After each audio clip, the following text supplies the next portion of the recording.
How's it going, fam? What's up, y'all? How we doing? How's everybody doing? How's everybody doing?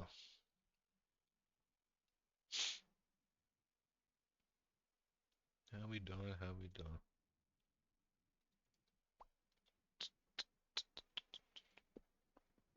Ooh, ooh, go with ooh, ooh.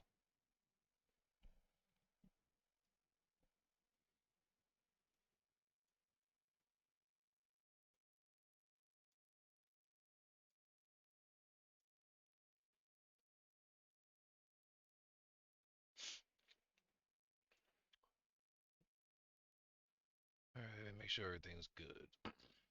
I can be heard. Music can be heard. Music can be heard less.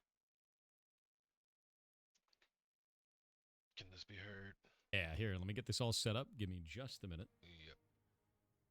Waiting for Margaret's one to fall Ready? off Yep. Yep. so Yep. we can Yep. have this Okay. captured correctly. All right. All right. Chat is already quacking. Very good. Oh, perfect. The duck signal has been sent. Okay, one moment. We can go to this one. Grab that, put it over there. Go to this one. We can do. Where is it? Aha! There we go. Amazon. Properties for this one. There we go. Hit that and. We're doing the second Hey. react All right. to the interview. Looks like we are good. Playing. I'm going to turn off the audio in game. Can I just? Yeah. Okay. So yeah, I was Grab this playing. here. Couldn't get off We're and watch it, here. so We did it. My my we're uh gonna watch it together. my Whoever see webcam whoever's unfortunately was watching. not working, so I had to rip out the at the last second. I had to rip out the laptop. So hopefully the audio is not too terrible. No, it's totally fine. Give me just a sec. I'm getting all the questions set up and everything. Whoop. All right. So, hello, everybody. We're going to be doing an interview with Stephen Sharif, who is the creative director for Intrepid. They're the people who are making Ashes of Creation. If you would like to introduce yourself, tell them about what you do and who you are. I would love to. I'm happy to be back with all of the goblins in chat and chatting with you, Thor. My name is Stephen Sharif. I'm the creative director and founder of Intrepid Studios, making Ashes of Creation. All righty. Let's see. Trying to get my character into a spot. I'm not going to die. So I've got a whole list of questions here. We've got a whole bunch of different categories.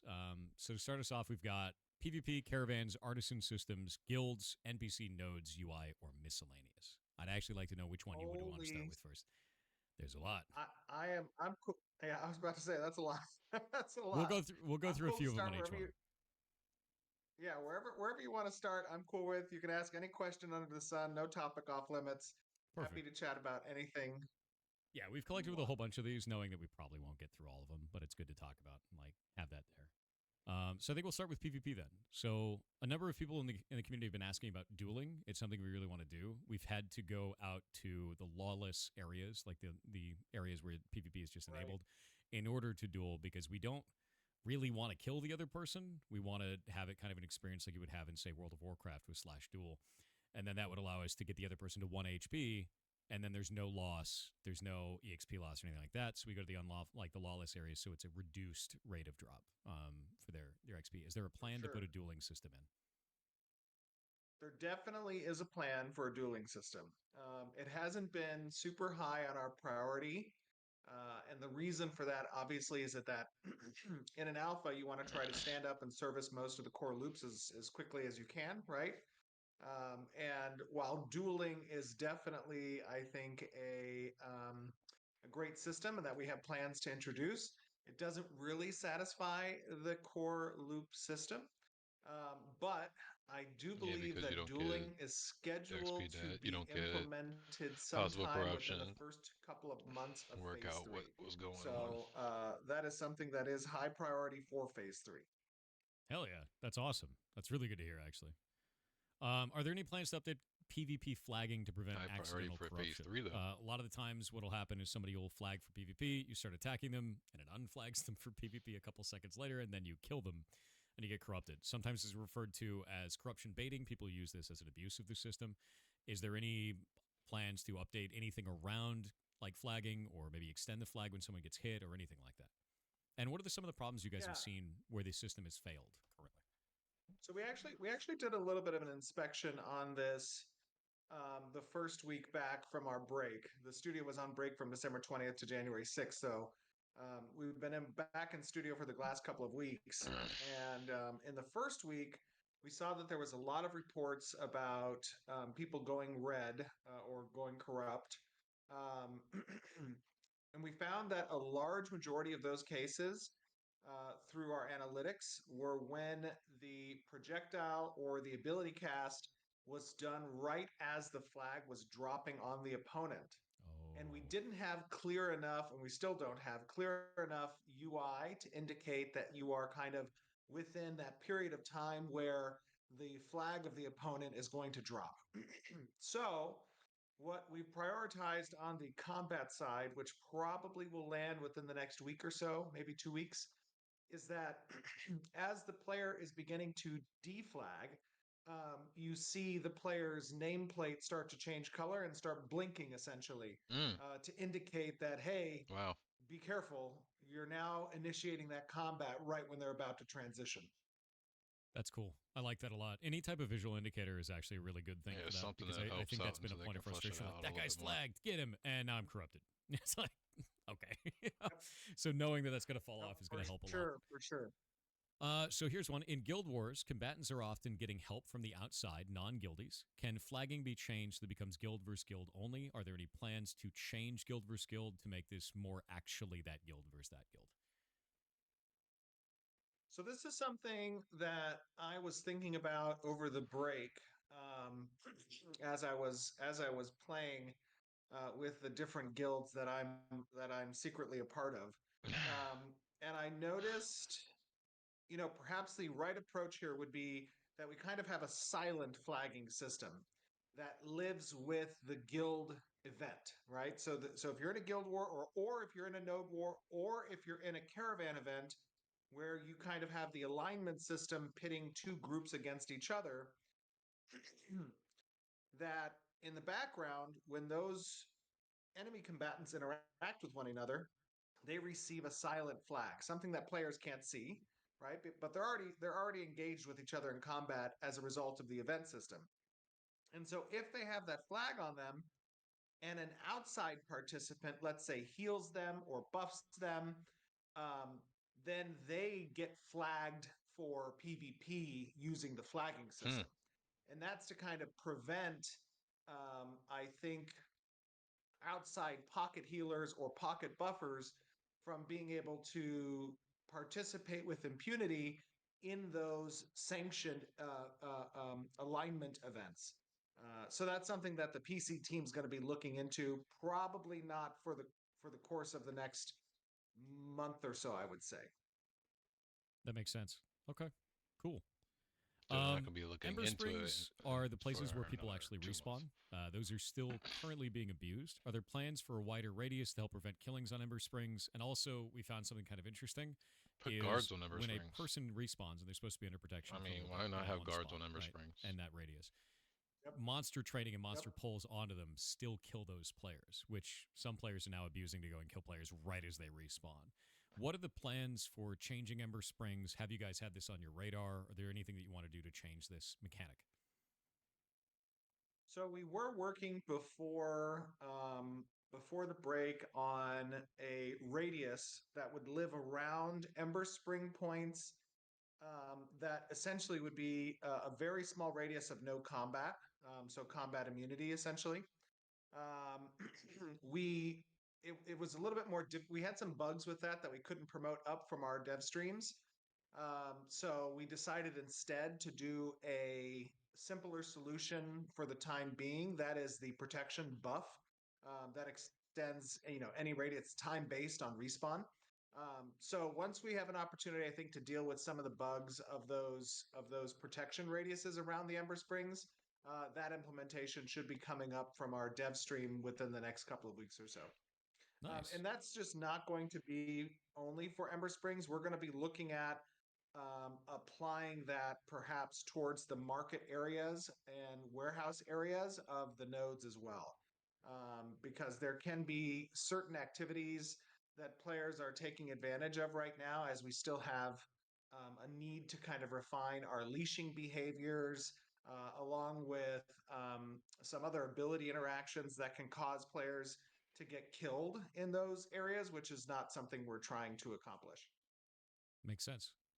Um, let's see. For war declaration, right now, when you want to declare war for guild versus guild, you just pop a scroll, immediately it allows combat. And we've seen some kind of really interesting mechanics of that, where people will be like, "Oh, all their crafters are out. Pop it, kill them instantly." Are there any plans for making this have some kind of a cool up, some kind of a counterplay, some understanding that a timer is going to go off? It kind of reminds me a little bit of like in EVE Online, you can go and bash a structure. That structure will then have a timer on it. Everybody knows when to form up later, and the defender gets the advantage of choosing the time, but the attacker gets the advantage of attacking that in the first place to make sure that they have to go and defend it. So there's a little bit of counterplay on both sides. This, it feels like there's not really any counterplay, but early days system. So what is the end plan for that, do you think? Yeah, that's so. We have had for a very long time the kind of declaration phase Mm-hmm. that exists for multiple systems, or that we want to exist for multiple systems. Not just guild wars, but node wars and node sieges and castle sieges. Um, we even are supposed to have a small countdown phase for when an attacker joins a caravan event as well. Really? So that they can't just join in immediately. Yeah, that's something that we've thought about, where it's like a 5 second countdown for the attacker to join the phase. So those systems, I believe the Guild War Declaration phase is something that the systems team will be working on perhaps over the next couple of sprints. I mean, it's still not a long So time. I You know would what be I on the mean? So, lookout for that but to you can be like, occur. when the countdown We've starts, you're like, oh definitely shit, all seen right, here some we go. not good Everybody get interactions ready. where it's kind of like, surprise, you're dead. Opportunity, Yeah. and we want the both sides to kind of be able to prepare for the engagement. But not only that, but in the Guild Wars systems, we're also looking to bring online some open world objectives that the Guild Wars can participate over during prime time as well. So this might be an objective that's like defending your warehouse storage, or control the hill, or something that kind of gives a I little like bit that. more organized gameplay, I don't really objective like based the gameplay warring around the over Guild War systems as well. lumberjack That's good. I gang really like And it. I Yeah. noticed, fishing and a stuff. lot of It's people just talked weird as shit to me. about like battlegrounds and whatnot. Our idea of battlegrounds is not an instance that you join and Yeah, you rank in, so to speak, but rather these open world locations that become battlegrounds as a yeah. result of dynamic objective spawning whenever these types of guild war or node war events occur. Yeah, because we really liked the idea of there's like a lumberjack PvP one that you can do where you're like, oh, whoever gets to the first number of trees first wins. But we noticed that there was like weird Yeah. problems with this where it's like the attacker can get all of their dudes set up. They're all sitting there at a tree, and then they pop it and they just win. And you're like, okay, like it's like No, there's for no sure, for counter. sure. Yeah, We've seen that. It's a little toxic, but it's yep, definitely something that we've had planned for design. You know how it goes. Sometimes yep. as you're working towards a deadline and you kind of have your MVP of a system, sometimes that MVP needs to become an MMVP. And then you start you start dropping the components of the feature that were intended. One of those for Guild Wars, of course, was the timer. That's something now we're catching up on. Yeah, that's good. I think that's the biggest thing is a lot of people don't realize how in flux these systems are. Like a lot of people are used to this alpha, the term alpha being something that oh, the game's going to come out in a week. And it's funny too because I was playing it all day today and people were coming in they're like, "Oh, isn't this already out?" Like, isn't the alpha over? And I'm like, no, Sure. it's gonna be a very long time, No, dude. that's it. That is a constant struggle, Yep. and one of the things that I think is obviously we've talked about this in the past, It's and not a this is one of game. the risks, obviously not of kind It's of a being test of transparent a about the game. development process, but also being open with this stage of alpha, which is not typically done, is that there is a wide range of informed audience to uninformed audience. And depending on whose audience you are, it runs the gambit. For your audience, obviously they are very well informed with regards to the state of ashes, the expectations of ashes. But the wider that chamber becomes, it becomes a little bit more difficult to wrangle control of perception and kind of understanding in what we're trying to accomplish. So that's why I think it is such a huge opportunity that you and other streamers that we've had, content creators, and people on YouTube are able to kind of spread the word about what we're trying to accomplish with this development and what stage we're really in, and that people can just kind of watch along as we continue to develop through the alpha. Cool. So let's move on to caravans. Since we've talked about PvP, caravans are a PvP system. It's one of the ones that I actually really like a lot right now. They feel more feature complete than I think any of the other PvP systems in the game. And it adds a nice risk versus reward for both sides, which is cool. To start off with that, are there intentions of adding more of a reward system for defending a caravan? Because right now, running up on a caravan that's about to be attacked, the only reason you would really defend it is if your rivals are the ones attacking it. Yeah. So the caravan system right now, um, one of the um, one of the approaches for caravan construction is the ability to componentize, different elements of the vehicle itself, such as expanding the storage capacity, the turn radiuses, the speed, all these different components that have abilities on them as well. The long-term goal for that system is that there are two branches of content paths available. There are the highwaymen and the bulwarks of trade, right? And those two different paths are predicated on your successful participation with either attacking and destroying caravans or defending them. Mm-hmm. So, as you progress within one of those content paths, you Eyes begin are to gain burning. access to different types of vendors who are part of those organizations that you can climb the ladder in. And those will grant you access to different types of potential components or economic rewards that then you will be able to utilize as part of either your ganking of those caravans or your defending of those caravans. So that's the kind of end goal of the caravan. What I would say is that you won't expect to see those two content branches be introduced until probably around the start of phase three. Cool. I like that a lot. I like the idea of having more of that. I'm glad to see too that there's so much planned for these. You know, caravans is such an interesting system, and it reminds me a lot of like hauling in Eve, or that kind of high risk of like I got to move this thing, move these materials or these goods to another area.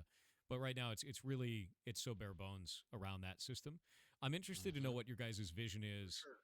for transporting of goods, because currently right now it's mostly just filling up the Mm. caravan with My materials that eyes you are commodities bugging, that you go dude. and sell, With the and my dismantle. character's Yeah. inventory is so much larger than what a caravan is, so there's effectively no reason to transport anything via caravan. It's much worse than doing that. So what is the intended functionality there, or the goal, the vision? So yeah, the first thing to think about with regards to caravans is this is probably one of our more intricate systems, obviously, right? Hmm. The Um, caravans, I feel like, are really and for it's moving from also a biome to system that biome. shares a lot with It just other needs to be systems. So it's expanded. it's a Yeah, foundational system, right? yeah. From a vehicle perspective, there are obviously It's not really multiple for going uses for of vehicle types nodes in within your Ashes that are area. intended. It's just to make a quick There are buck. siege vehicle systems, which can be very, very different depending on the type of vehicle that we're talking about. There is the naval vehicle system, which we're able to get an early look at with the use of rafts, but is intended to be much larger. And so, obviously, when it comes to systems architecture, you don't want to create a bunch of bespoke systems for gameplay loops that share a lot in commonality. You want to kind of build them on more foundational, systems that you can make versatile across different use cases or gameplay layers or gameplay loops. So we really need to nail it home and make it right with the caravan system itself because it is that foundational approach. And there have been a lot of bugs that we've noticed. Obviously, it's been getting much better since October 25th. Hmm. There are Yeah. still some more bugs that we need to focus on and get stood up in a good way. Um, but to answer your question with regards to kind of trade and transit, within the Riverlands itself, kind of being the major playable space within Alpha 2, Phase 2 right now, and Phase 1, it's difficult to simulate that diversity of resources because it is a single zone, a single biome. We don't want to make kind of Alpha 2 unique split within the Riverlands, right? To mimic or represent when the world is fuller. So as is, those limited resources really don't have a lot of relevance to transit across the nodes. Yeah. But as the additional Told you. biomes and zones Hmm. come online, and at the end of this month, we have a big glow up that's going to be brought up from our lower development streams up to production for the desert biome that includes, I think like six or seven, or no, I'm sorry, it includes like 10 to 12 additional resource types within that biome that will then be interwoven into some of the existing recipe systems and also have bespoke build There locations he goes. and He node was bespoken. resource requirements Or that even are somebody now be going like, to make "What, the Steven? What's need bespoke? for transiting resources, not commodities, Bespoke is across the whatever the hell I nodes in want it to order to be." interact with those crafting benches and those buildings. I can't wait So for the that is gathering something to that I get think is expanded. is That will really give going to all the emphasize the crafters a need for reason to trade go and into the transit. desert. I love that. That's awesome. Yeah, no, transporting stuff. It also makes it so that those are bigger target too. If they're transporting lots of materials, that's like, ooh, I wonder what's in that. You get a bunch of people out to go and steal Yeah, Especially everything. if it's coming and out of the and there desert. is something to keep in mind as well about the economy of the game. Um, you know, Probably one of the most It's still not going to get real iterative crazy until we have to go across the water. systems that Once it has to gets do with across the balance, water, the number it's of or it's open seas quantity or territory. rarity type is going to be artisanship and economy. And so what I mean Even if by they don't that let you is, go off to the you know, side. between phase 2 and phase 3, testers should expect to see some significant changes, and those changes will likely all land at once. That will kind of reevaluate the need of resources across all the recipes and all of the node buildings and all of the buy orders, to represent how the world is changing and how we've iterated on the system. That is something that's going to be pretty big and in flux. So testers should anticipate and prepare for that. We're going to see a lot of iteration there. Okay, so stockpile, Um, One of the things that we like to do on the server stockpile is we everything. like to knock over caravans. Our guild is named Actual Pirates. It wasn't a joke. That's what we do. So we'll go and find caravans, we knock them over. But one of the things we ran into that's a problem is we won't attack people from our own nodes. We're not going to attack Halcyon members with their teal name, right? We're not going to attack people Sure. that are on our list of friendlies because we have a list of allies and non-interference pacts with certain people inside of the server. But we can't see their names, their guild, or their node affiliation when they're piloting a caravan. And we have to get them to step out of the caravan so that we can see Hmm. that. So I have to keep stopping somebody like, show your papers, right? Which is funny, but Yeah. also kind of a clunky sort of experience. Are there plans to make that visible to like for a caravan driver to be visible in that way? Yeah. Yeah. That's a UI nameplate treatment. Um, I know that that's been a request for Hmm. probably the better part of a month right now. Mm-hmm. Um, it's obviously a lower priority request when it comes to kind of the bugs that the UI team is churning through in the future feature work that Understandable. they're doing to support sieges. I would expect that that change will probably make it in sometime over the next sprint or two. Okay.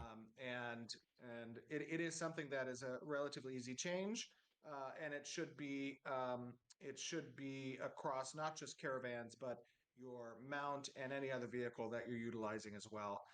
you should be able to at least flag that. Now, of course, that Cool. can be customizable. It should be customizable, just like we allow customization of our other UI elements. But players will have by default the ability to see that. Makes sense. Some people in chat are saying that's actually already fixed. We killed a caravan earlier today, and that guy wasn't in a guild, so I wasn't aware if that was the case. That's the only one that I've killed today. Oh, There was, so yeah, it might actually already might be already in. be out. I Yeah, might have accidentally thrown the UI team under the bus there, but they might yeah, have it may gotten to actually already that be out. one. Fixed this last patch, I think. Okay, good. Yeah, we'd only killed one today, and it was a guy who wasn't in a guild, that wasn't in a, like, he didn't have a teal name, and he jumped out immediately when we showed up. So I was like, okay, here we go. All right, we're gonna move on to artisan systems. There's a lot in Perfect. here. So many.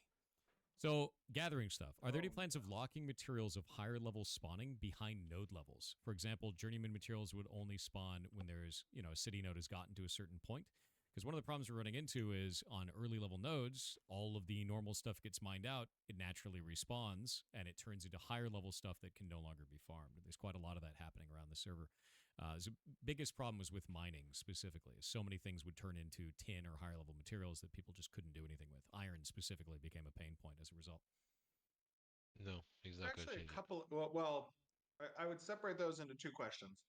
So the second part of that question, which was in the early lifespan of a zone or the server, right now the artisanship service is not distinguishing a harvestable resource node with a tier type. That's an outstanding functionality that's required of the artisanship feature, which is for us to designate essentially a seed value that is a variable determined by by world progression. As you described, one of those world progression predicates is node level. There are other types of predicates that can help to inform the dynamic world state. On the artisanship service side, that's outstanding functionality that should be completed before we exit phase two. So that will help with that in the future with areas that are getting densely populated with higher tier gatherables because we're not distinguishing. On the first point of your question is whether or not we will actually dynamically adjust resource spawners within an area based off of that area's world state, such as predicated on node level, as you described. That is something that is currently planned, but also is not in from a systems perspective. This is called our land management score. Land management is essentially a part of the artisanship service that is intended to govern certain areas of the world, and based on two axes here. Either a good land score, which can be informed by such things as advancement of civilization, such as node level, or the construction of buildings, or certain events successfully being completed. That can increase the rarity type. It can increase the tier type of a resource spawn, and it can increase the quantity and quality of the spawns that you receive in that area if the area is successfully completing these predicates that we value the score off of. Alternatively, if it is a undeveloped location or if the resources are consistently being ran dry, if things in the future we're going to be implementing this interstitial stage of adolescence for some of the trees that can yield lower amounts of resources, but if harvested have a more detrimental effect on your gathering tool, but also the land management score. If you are essentially farming an area pretty hard, and this can be economic attacks against zones that you don't like as other players who may not be citizens of those zones, then that will influence the land management score in an adverse way, and reduce the types of tier two or tier three or higher gatherables. So, to a degree, once that gets implemented, your objective of allowing the zone to kind of grow up with the nodes will be part of that system as well. The last thing I would say is when it comes to this um, resource management, Yes, this is the one we like are from 2 days missing ago. a tool I was that in the middle of allows us to have resources farming XP. I spawn couldn't watch within it, geographic so I'm locations that catching make up. natural sense, right? So, like right now, they just kind of all share a spawn point within the world, regardless of the location of that spawn point. Okay. We are going to be using as part of our PCG tool, which is kind of an initial pass of the area, how we procedurally place these resource locations, and they will be tagged to house only certain types of resources predicated on that location type. So if it's within a cave, it's highly mineralized or metallized, right? If it's along a Yeah, stop up river, my it's trees going and to be goddamn rock, Steven. more herbalistic or Give me my willow, please. otherwise. So that's something else that's going to be added for resource gatherables as well. I love that. I think it's a really cool Give me option. my willow, Having those please. nodes make more sense makes like that's good because one of the things that was always funny is, oh, this whole area respawned to iron. Time to move on. Like, Give me the willow. so like, yeah, no, that's good. It was So my first time let's talk in. about the rarity system. This has ended up being kind of a pain point for a lot of people in the community.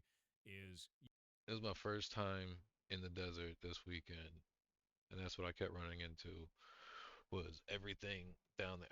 Like I knew not everything was gatherable, but to sit there and see it willows around and a larch and be like, oh okay, yeah, I guess nobody's gonna hit that. Nobody, not that many people are down here, and then it just be you have so essentially many a different bush. rarities for something. You can get oak of, common, uncommon, then you've got rare, then you've got heroic, Sorry if I then you've keep got rubbing epic, my eyes too. then you've They're got burning up legendary. today. This ends up being Allergies are just kind of a a mess bitch. of different materials in this. And because the crafting system is all or nothing right now, like if you need 20 of something and you've got like 10 legendary, you're going to go farm for another 40 hours till you get the other 10 legendaries, right? Is there Sure. any type of plan to make this so that there's a scaling slider of any kind? There's an incremental effect based on the rarity of Please, these other Steven, materials, and we can just fix throw the everything that we have in instead of, gatherables. all or nothing on Camping that and legendary. Because copper what I'm node seeing in is the economy a lot of the pissing times me for people off. is people will be like, oh, it's legendary, it's common. Common is so you mill it for XP. Legendary is because you're actually going to craft something out of it. And everything in Mm-hmm. between just ends up being clutter. Doesn't really matter. Uh, Right. So the not way I really. believe we currently I calculate process everything that's in the middle and is then sell it to the as vendor or sell you it contribute on the resources node, towards a particular craft or processing event, um, we find the like average planks and stuff, across the rarities that or are buy committed orders. to the recipe. So I believe technically that there are certain minimum thresholds you can reach. I believe like quality 70 or 71 would be at the legendary side of that. So if your averages committed exceeded that, you wouldn't have to commit wholly legendary resources. Is that what you're talking about? With processing specifically. With crafting of other stuff, you can mix and match here and there, but not everything works that way, and processing definitely doesn't. So if I wanted to I see. do, say, Got it. 250 logs, they Yes, that's have right. to be, yeah, they have to be 250 of legendary. That is correct. Yeah, that is correct. I don't have a good answer for that yet. I would have to confer with the artisanship team on that Mhm. one. I know that there have been some discussions about how we are going to be adjusting our processing. Right now, a lot of the processing, well, a lot of the artisanship in general is very functional, right? Mm-hmm. We have a lot of intentions to kind of change that system Yeah, it's over just a the functional course system. of phase three. I think it is. I think it's just my shitty headphones, but can you turn the volume up? Sure can. But I would say that, as I said earlier, that's going to be a system that is highly iterative. So let me get back to you on that, and It's I'll chat good. with the artisanship team and get a follow up answer for you. Cool. Yeah, and I No think I problem. think just as a point for like the specific use case for this is if you put 250 common oak in and you turn that into like lumber and you have a little bit of quality, it'll be 249 common lumber and one uncommon, and now you can't run the next job of 250. And you're like, oh. So that's a very good Yeah, example of feels bad. that is Yes, definitely I need a that's slider. I definitely a need pain point. a. That sounds to me like Give me some 40, outstanding 49 functionality that's required on minutes, the processing logic. Yeah.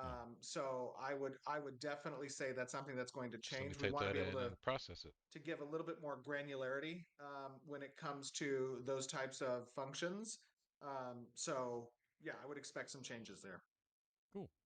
Um, how do you guys plan on? Oh wait, And we've got I will ads. say Go ahead. I will say one other thing. I will say one other Sure. thing, by the way. I know that at least on the UX side, right, the user interface design of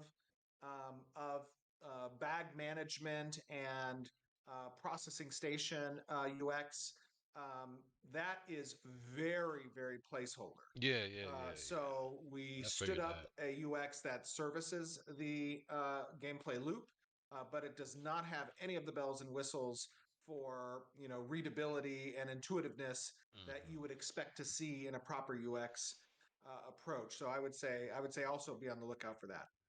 Awesome. We've got about 50 seconds of ads, so we're going to wait for just a moment. You rat bastard. They can Okay. still hear us, but we're just going to wait because there's a bunch of Oh, people that aren't so subbed. how have you been, brother? How's Pretty life been? How good. was your December break?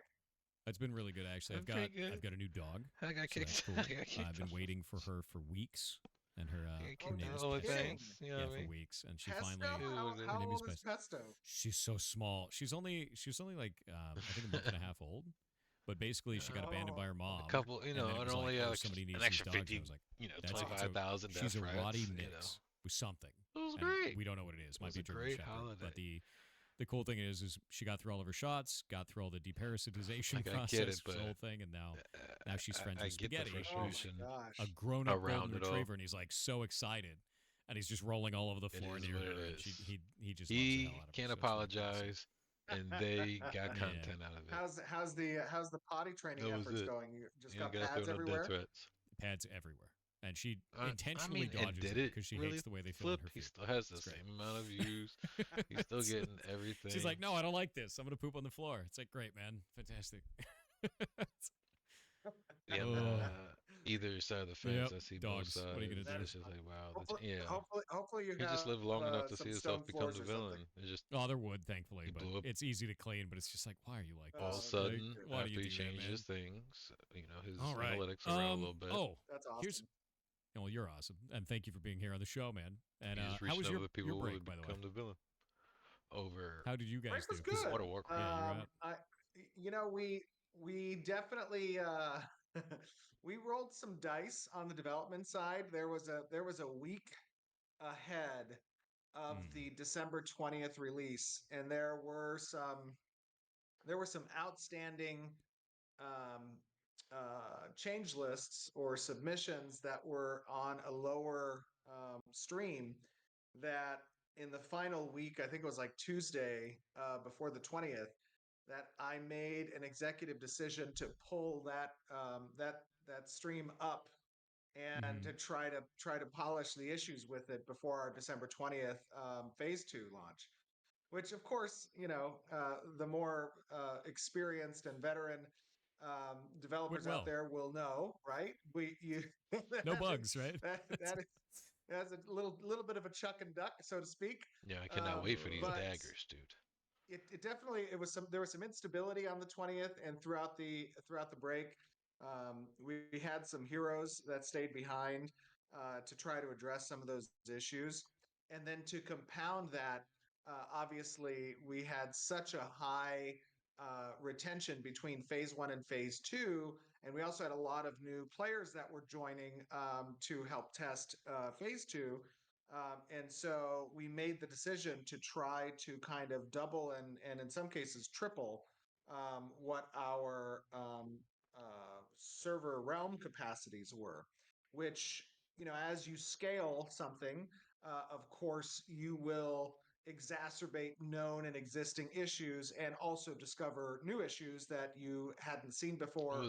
It was If a some low particular key service now starts to get inundated way that of wasn't getting just inundated stressing the before. We test saw that servers again. significantly over That's the all it break was. with our Without social saying, hey service, y'all, which governs party we gotta stress the updates, fuck out these servers. experience received, chat. That's mainly what we've been doing right We this were second. We're sending gonna too work on bugs after much the information holidays. across the network at such high rates that we were hitting some buffer overflows, and that was causing the service to kind of fall over.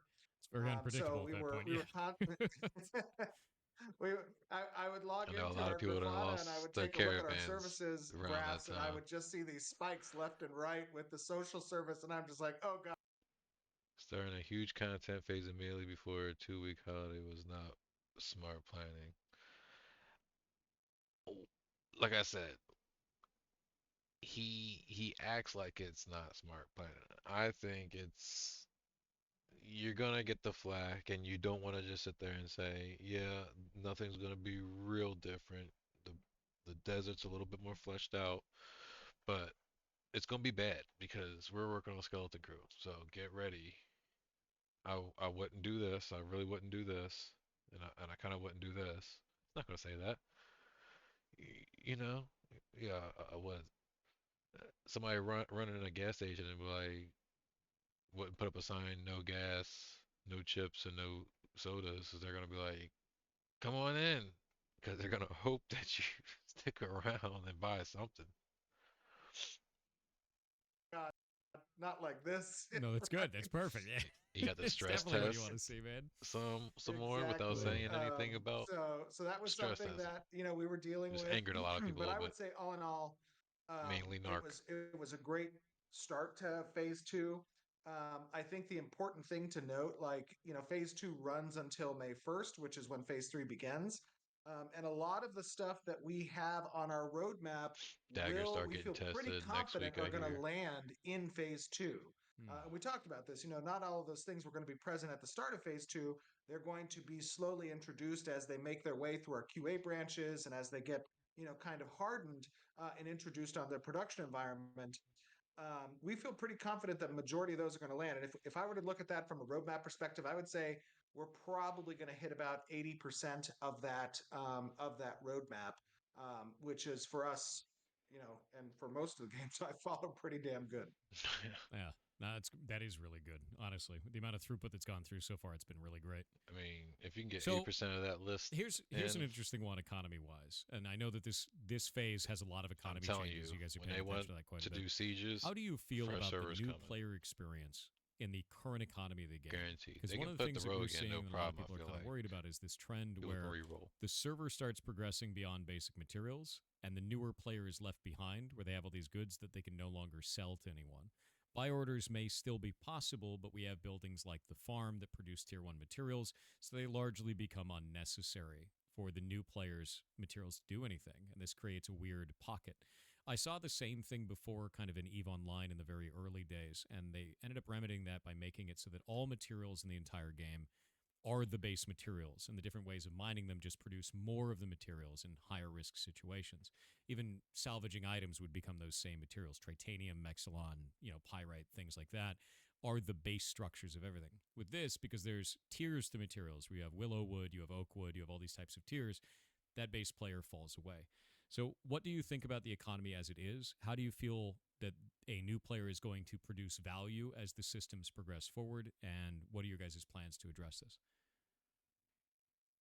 Yeah. So, um, to a degree, what you've described is how we will be implementing I feel like the they can material still economy and do resource stuff with economy buy within orders. Ashes. It's always been intended that you'll have these foundational kind of cross foundational requirements at a basic resource perspective. As you described it, with Eve, those are kind of always relevant.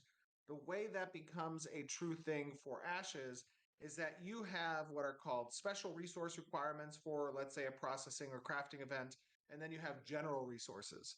Those general resources kind of graduate from tier to tier to tier, but always upon the back of the previous tier. And so for that, then you have this kind of foundational requirement for these basic resources that lives in every recipe that's constructed, so that it's still relevant for you as a high level miner, to constantly be getting basalt, but also for a new person who can only mine basalt to still have relevance within the economy. So that is something that's outstanding. Like I said, the economy, the artisanship systems, those are going to be where we likely iterate the most on balance, numbers, and components, because it is something that we're coming in from really no player engagement on those systems, and it's more difficult to identify and That's what I've been isolate playing those the systems since I balance started, necessary to make son. sure that that I've relationship been between chopping supply and wood, demand processing, is accurately hit. crafting. That's Cool. how I started. It's good. I think Carpentry that is that's a a good money direction, sink and at the I think it's going to be beginning interesting to because watch it play out. I'm not, who wants to sit there and make it always comes crates out in for economy stuff. Players are going to find a way to break it, so I'm interested to see if we can break it, and then you 10 guys can fix it. hours? We can break it, you guys can fix it. As long as there's something going on with that, I Yeah, think and it's good. and I'll give you an example of your foundational recipe requirements. Like, Yeah. You can craft. throughout Get out crafting of a weapon, here. Everybody you can need craft. molds, I sell let's you a say. recipe. And I those mean, molds I can got a bunch of be recipes. higher quality Might be or all even apprentice right now, but different types of mold. You can have, everybody can gold molds, you can have platinum molds, you can have adamantine molds, whatever it is. craft. But Oh, they should require the previous foundational level resources before you can there we go. create the higher tier mold. Minecraft, but I And can just so the more put of in the those market. I mean, things you you can play the need, market. the continued relevance you That's what's good about this. provide You can just play the those market. lower tier resources because they're You a can just part of run the from node to crafting node, process buy all the low, way sell throughout. high, Mm-hmm. So, in terms of the economy, we can or see how from those biome to materials that biome. get consumed actually can be pulled out of the market, and then things can happen with that. Do you have any concerns currently about the economy of mounts in the game? Because once a mount is produced, it's in the game permanently. That person has it, they can trade it, Yes. it's usable Yes. forever, and it never degrades. So, we end up having this really weird thing where suddenly everybody has a crocodile mount. Yeah. Everyone's got one. And why Yes. would I make any more? Because Yes. everybody's got one. Absolutely. So first of all, one of the newest buildings that we're going to be working on next for the node system is our stable. Ooh, what did you Okay. do? And the stable, I don't know if you've had an opportunity to take a look at I don't our know stable why it hit designs. that. We've talked about them in the past. Obviously, the wiki is a great resource Why did it hit for that? some of that stuff. A little bit's Owned? changed over the course of the last, I would say, year with regards to the stables design. But this is how you Maybe. make mounts a little bit more scarce, even if you collect them all, right? um, I might have the other to thing that I've look been into toying that. with in the back of my mind, I don't mind all caps. and I know on the Facts. design this No, on the I design don't side quit at giving out least, people this mounts, can be a Steven. I haven't pretty gotten one spicy yet. take amongst I'm gonna our face design the Mad team. Mage when I see him. Um, I know but he's the source of the we've been thinking corruption. about He's whether got or everybody not fooled. I'm mounts not putting have a up with it. lifespan that's Being out here determined by killing death, people and nobody's right? sticking up And for and nobody. only so many deaths can occur But if before I that can't get mount him, I want a is a Spider-Man. carcass again, so to speak, and then they can get recycled back into the crafting economy. And so I mean, did that y'all is see him something. kill the Look, pig? everybody's like, "Yes, do that. Yes, that, please." Yeah. I guess it's not that spicy of a take, What We did were I? talking about but that this is Hold pretty something on. What did that I frequently. miss? Yeah. What did I but miss? always upon the back of the previous tier.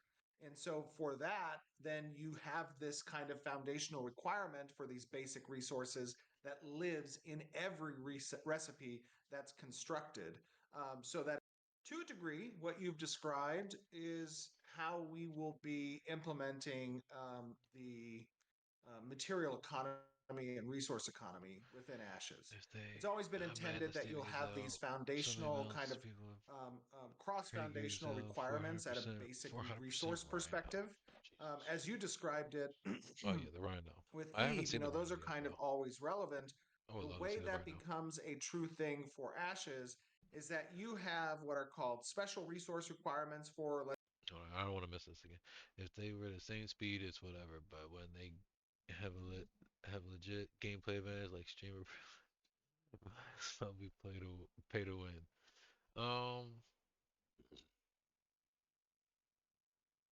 I would say it's would it be KA or just K? I'll say K. I'll say KA to win, which is kiss ass to win. I want to say streamer profile. Yeah, and maybe so. Maybe what I'll do is wish for if I get a wish, I wish for everybody to get a flail runner. How about that? If I get enough views, enough people watching me, when Steven's in here, I'll ask for everybody on Vira to get. Actually, scratch that. I'll ask for everybody on all the servers to get flail runner.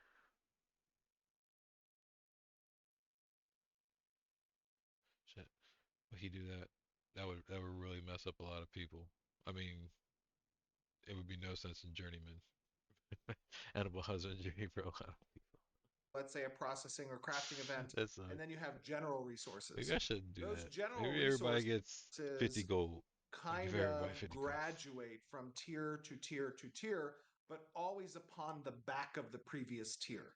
And so for that, then you have this kind of foundational requirement for these basic resources that lives in every recipe that's constructed, Don't I so already that get it's still relevant for you as a high level miner, to constantly be getting basalt, but also for a new person who can only mine basalt, to still have relevance within the Yeah, we already economy. saw this part. So that is something that's outstanding. Like I Dub it, dub said, it, dub it. the economy Can that I? Okay, you can. we're coming in from really no player engagement on those systems, and it's more difficult to identify and isolate the balance necessary to make sure that that relationship between supply and demand Hmm. is accurately hit. Hmm. Cool. It's good. I think that that's a good direction. I think it's going to be interesting to watch it play out. I'm not, it always comes down to economy stuff. Players are going to find a way to break it. So I'm interested to see if we can break it, and then you guys can fix it. We could break it. You guys can fix it. As long as there's something going on with that, I Yeah, think and it's good. and I'll give you an example of your foundational recipe requirements. Like, Yeah.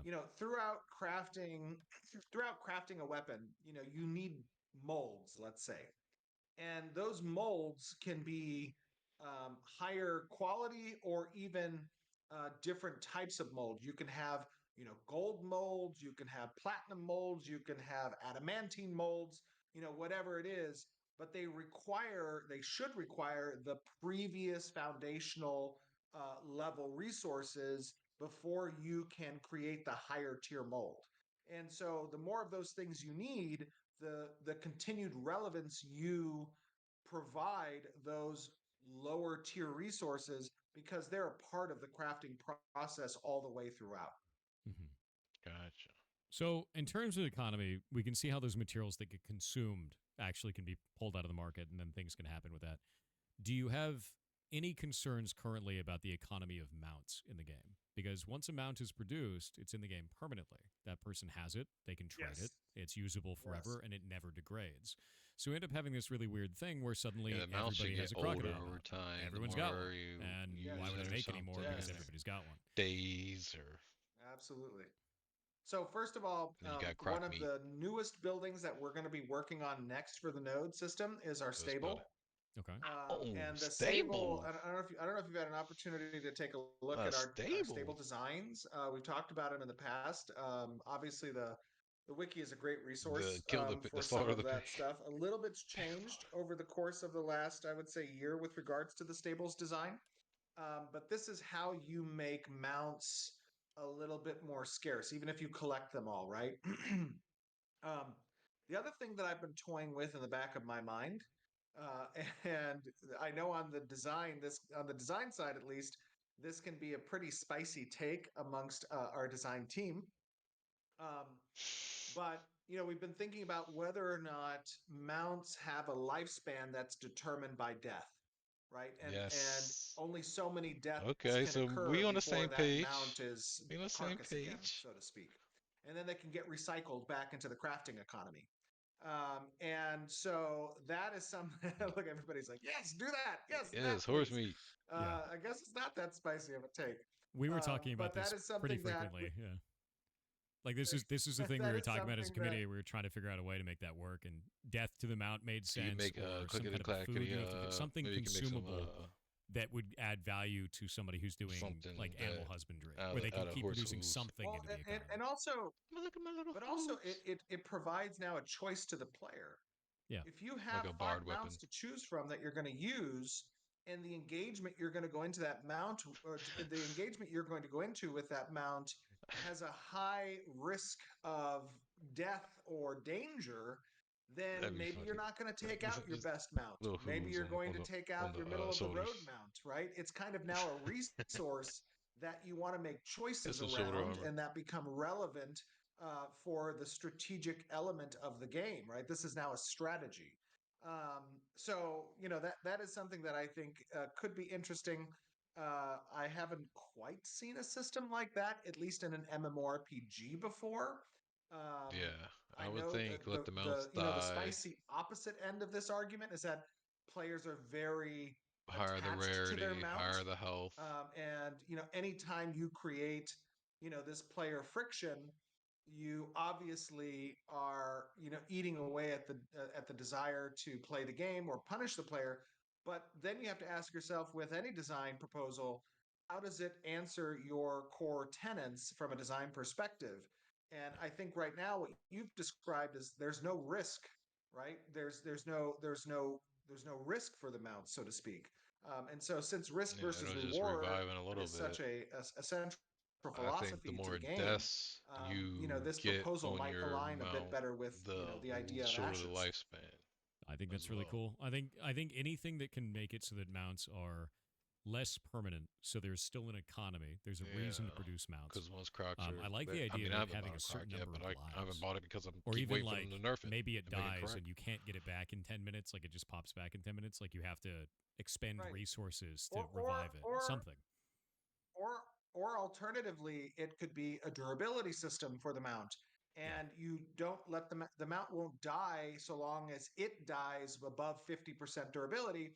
But if you're going to not repair the mount, which can only be done at a stable or something, and it dies under 50% durability, then it has a chance to die Also, forever. make And if it animal reaches zero, then husbandries it's gone. fuel There's a lot of ways that we could apples, first wheat, implement the system, something, include because dials and tuners that are really easy cooking to manipulate as a part of the iterative process, animals with and wood then is funny. see what lands best.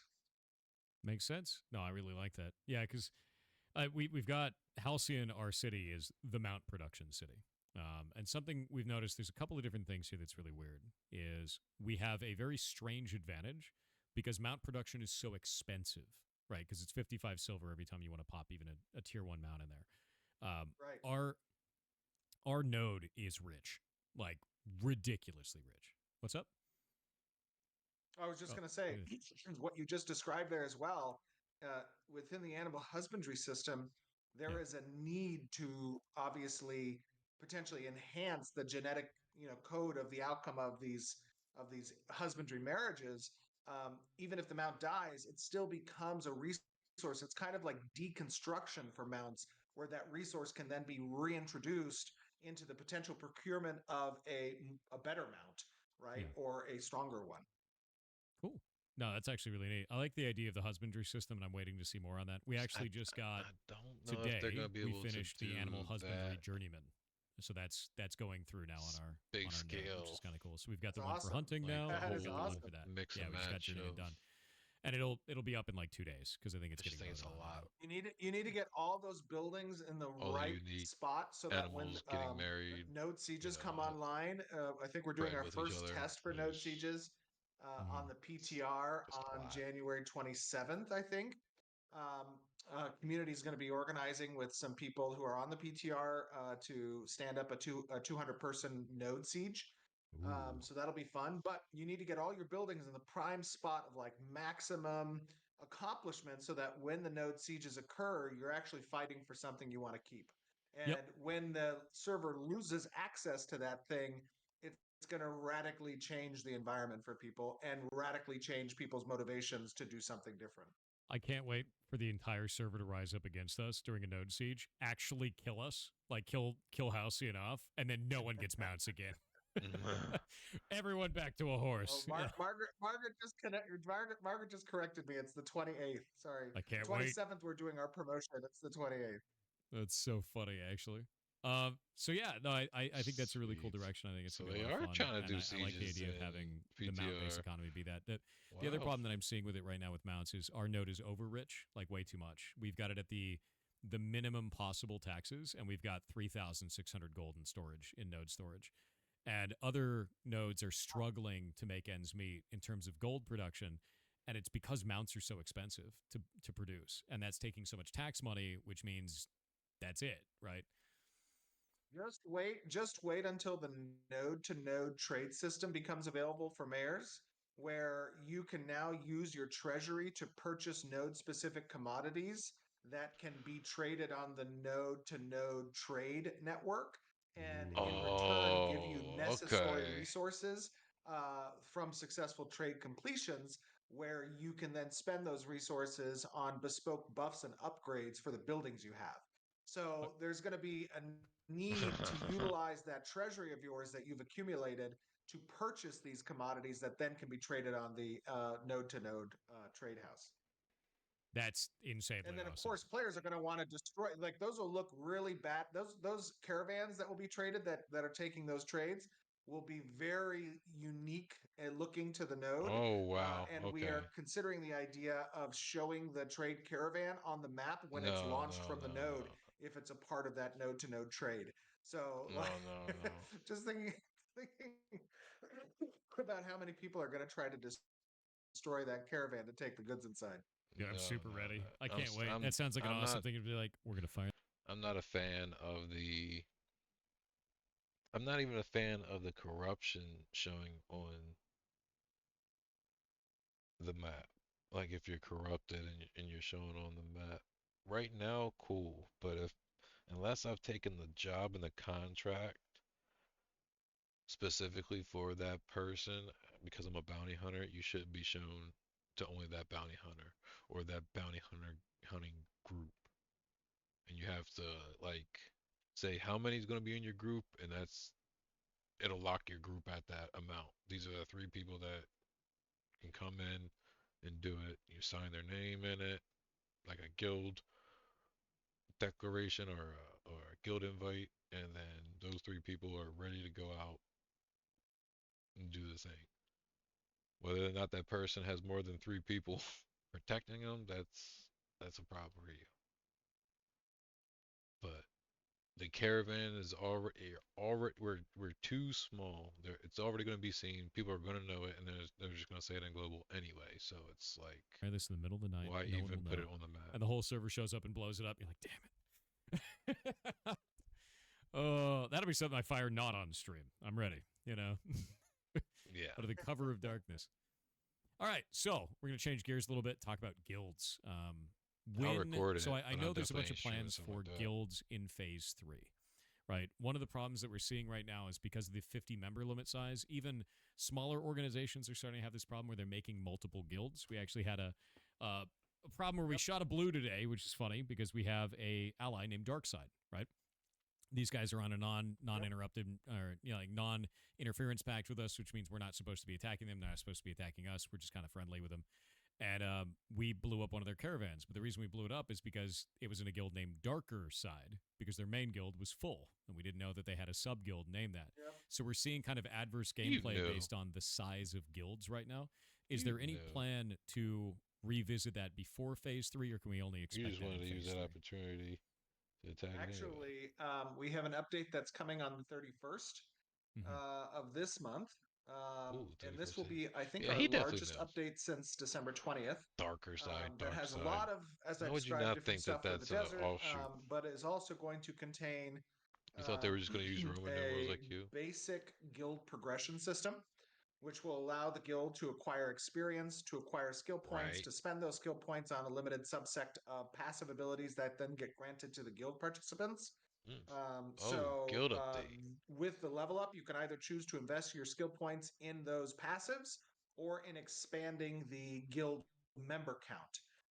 So there's kind of a little bit of a So the dichotomy and 31st, I'm choice not sure there. if it's an update or if But it's the that'll be on the PTR. 31st.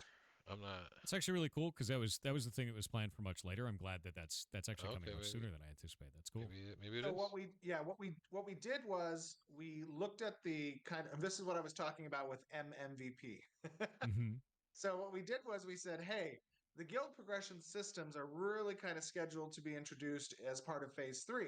But as we're playing the game, we notice this need given by what the players are experiencing. And as a result of that feedback from the players and what we believe would be good lift for minimal investment, let's take a look at that roadmap and let's see if we can break up the MVP guild progression uh, approach into something that's a little bit smaller, but it's going to give a lot of lift a lot faster. And Mm-hmm. so that was the first thing we talked about with the systems design team when we got back from break. And we decided to introduce that as part of the January rollout based off Ooh, of the community feedback. Cool. No, that's really good. And for those of you in chat, I saw people like, no, don't do that. It's going to lead to a Zerg meta. It's What ends already a up Zerg one. happening is there's always going to be Zergs in social sandbox games. Yeah. There's always going to be massive organizations. You just split them up into a bunch of different guilds, which makes it harder for guild versus guild to actually matter at that point because now you're just getting a whole bunch of micro guilds doing that to each other and doesn't none of it makes any sense, right? Well, and let's think about what the design approach here is as kind of an anti-Zerg mechanism.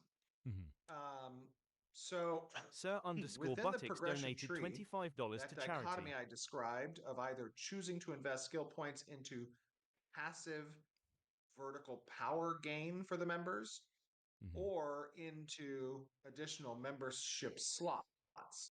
There are, to the contrary, objectives within the game, such as owning a castle, guild halls, different types Oh yeah, I forgot about all this.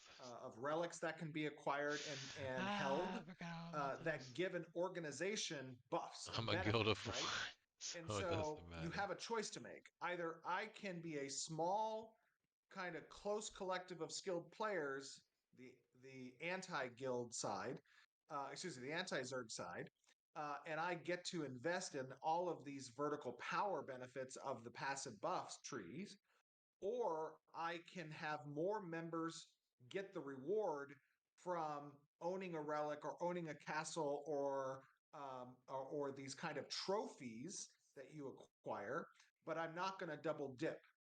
And Yeah. so what that does is it creates a scale where if the smaller guilds with the investment in guild passives is able to accomplish Yeah, kind your of smaller guilds or your skirmish crafter size guilds, objective based your gathering gameplay guild, da, da, da. systems that And then the accompany big this and overall defeat the guild of Zerg like guilds, now they're PvP double people dipping to do into vertical wars power and gain all that because stuff they've can invested have in these passives and they've acquired a you castle know, and or they've acquired then they a can have relic. people can have the castle, So the little just guilds have the something to think about. freeholds. That's quite cool. I think it's a lot of really interesting way of seeing that progress out. I'd like to see the differences between a big guild and a small focus guild and seeing how that works.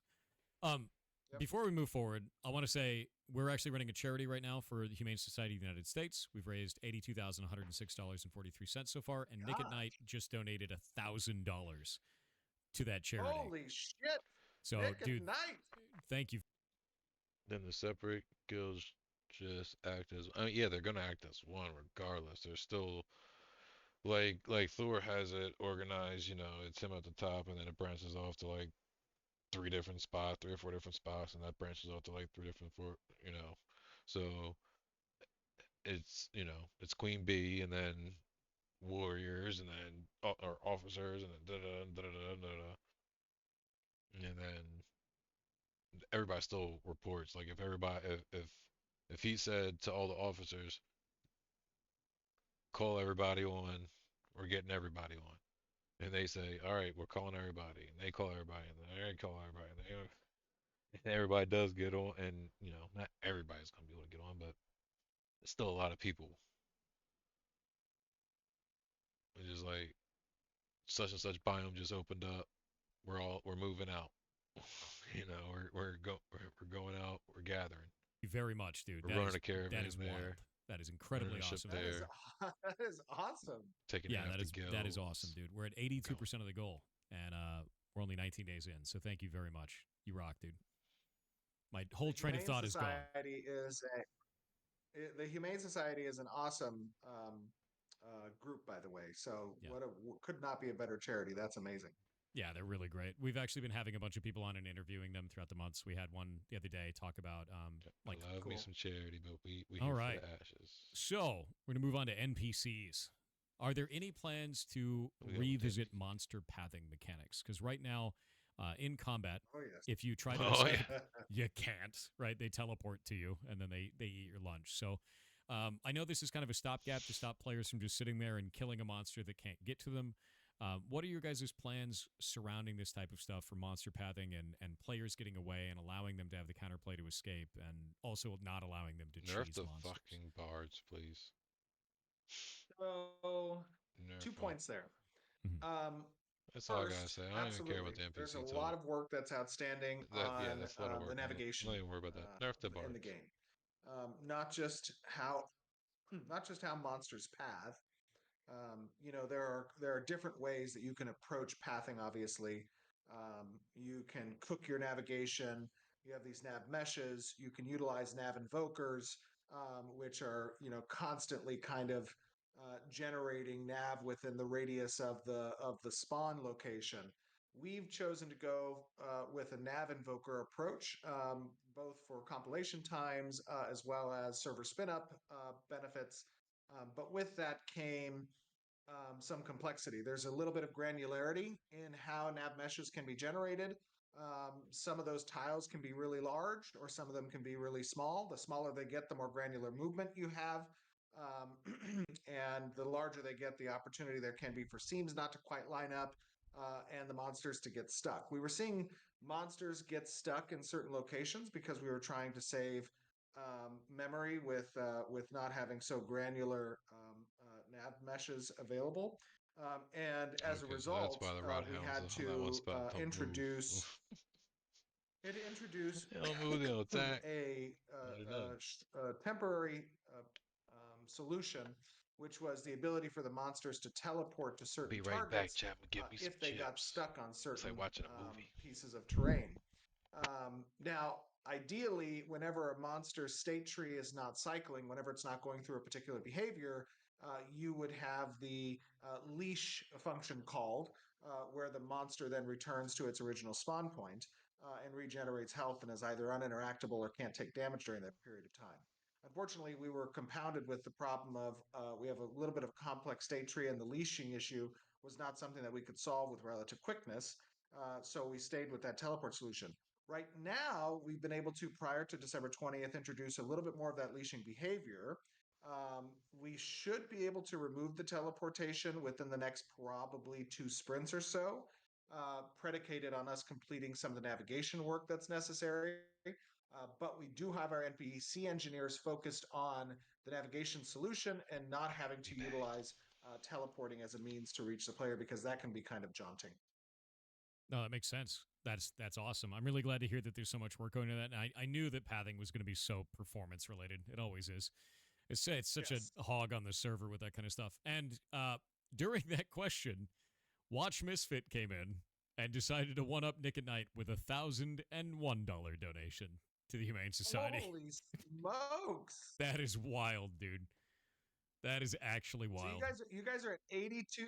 You guys are at 82K now, or how much? $83,107.43 out of a $100,000 goal. That's That is Oh my incredible. God. was that Tyler It So was one that Nick he thank you and very just much. Knight, said? and who was the other one? Nick at Night and then watch_misfit. So watch Misfit. Oh, Misfit. That's That's amazing. incredible, actually. I thought it What said an awesome Misfit. I community. liked Well the done, Tyler one guys. for a second. Yeah, you guys are amazing. I Goblin don't know strong. why he did that. Let's see. We've got ads in about 10 seconds, so we're going to take another 2 minute. How often do you guys do the charity runs? Don't get a huge amount of stuff during that. So, doing a charity drive Right. in January. Yeah, last year, at some point within the next few months, participate in Extra Life. We Hmm. do plan to do a catch up kind of Extra Life stream at some point within the next few months. We'll announce to the community. But we've been doing Extra Life for like the last, gosh, I don't know, almost 6 years now. Yeah. And I'm not sure how much we've raised as a community. I think it's like maybe over 350,000 or something Wow. in that time for Rady's Children's Hospital here in San Diego. That's awesome. That's really, really cool. And holy moly, Serious Bear with another $100 added on. Thank you very much, dude. Thank you very, very much. And yeah, no, it's I love doing these types of charity things. We've done a couple other things too, usually kind of tagging ourselves onto other charities. And we have the ongoing charity system with the TTS system. So if I don't answer somebody's text to speech message by the end of the stream, I don't keep the money on that. It goes into a charity fund. Well, thanks. Blame all of them. Duck-billed goblin or something. Look at them go. I didn't know there were so many people fluent in duck. I just Was it funny? But Are there any issues but kind of range the system what for do info at, NBC Bob? load distance? We're also seeing this with. We're back from ads now. Let's see what we got here. God dang. Are there any plans to change the system for NBC load distance? We're also seeing this with model distance in PvP encounters. We've been having trouble doing large scale PvP because of not level of detail issues, but kind of render distance issues. And this seems to get worse in cities like Halcyon, where we just have a lot of players. For sure.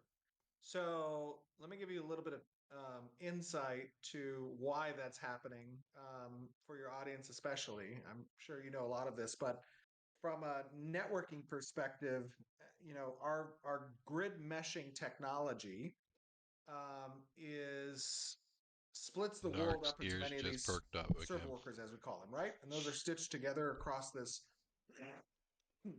grid. Right now, that grid is static and predefined. Yeah. When we are He's about able to to burst bring through up the our wall dynamic meshing, behind that Thor and said, grid "It's not real. will It will doesn't change exist. There's based no off of server player meshing." movement and density. Excuse me. Um, Currently, we have performance modes to the server workers, right? And those performance modes activate based off of that individual server worker's frame rate. And as the frame rate goes down, and obviously frame rate can go down for lots of different reasons. There's a budget there for certain things. Two of those big ones are stat replication and the component state replication and player movement, obviously, right? Those are probably the biggest chunks. Um, when the server frame rate goes down, we start to bring in the network call distance. And what that Mm. means is this is the distance at which your client cares about other clients, right? Or other actors that are getting replicated within the world. And because we decided to double and triple the population density of the individual realms, and in doing so, we doubled the number of server workers.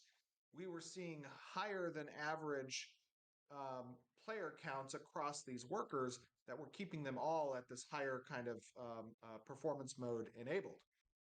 We are doing a lot of work on the back end trying to get the dynamic meshing out of our lower branch.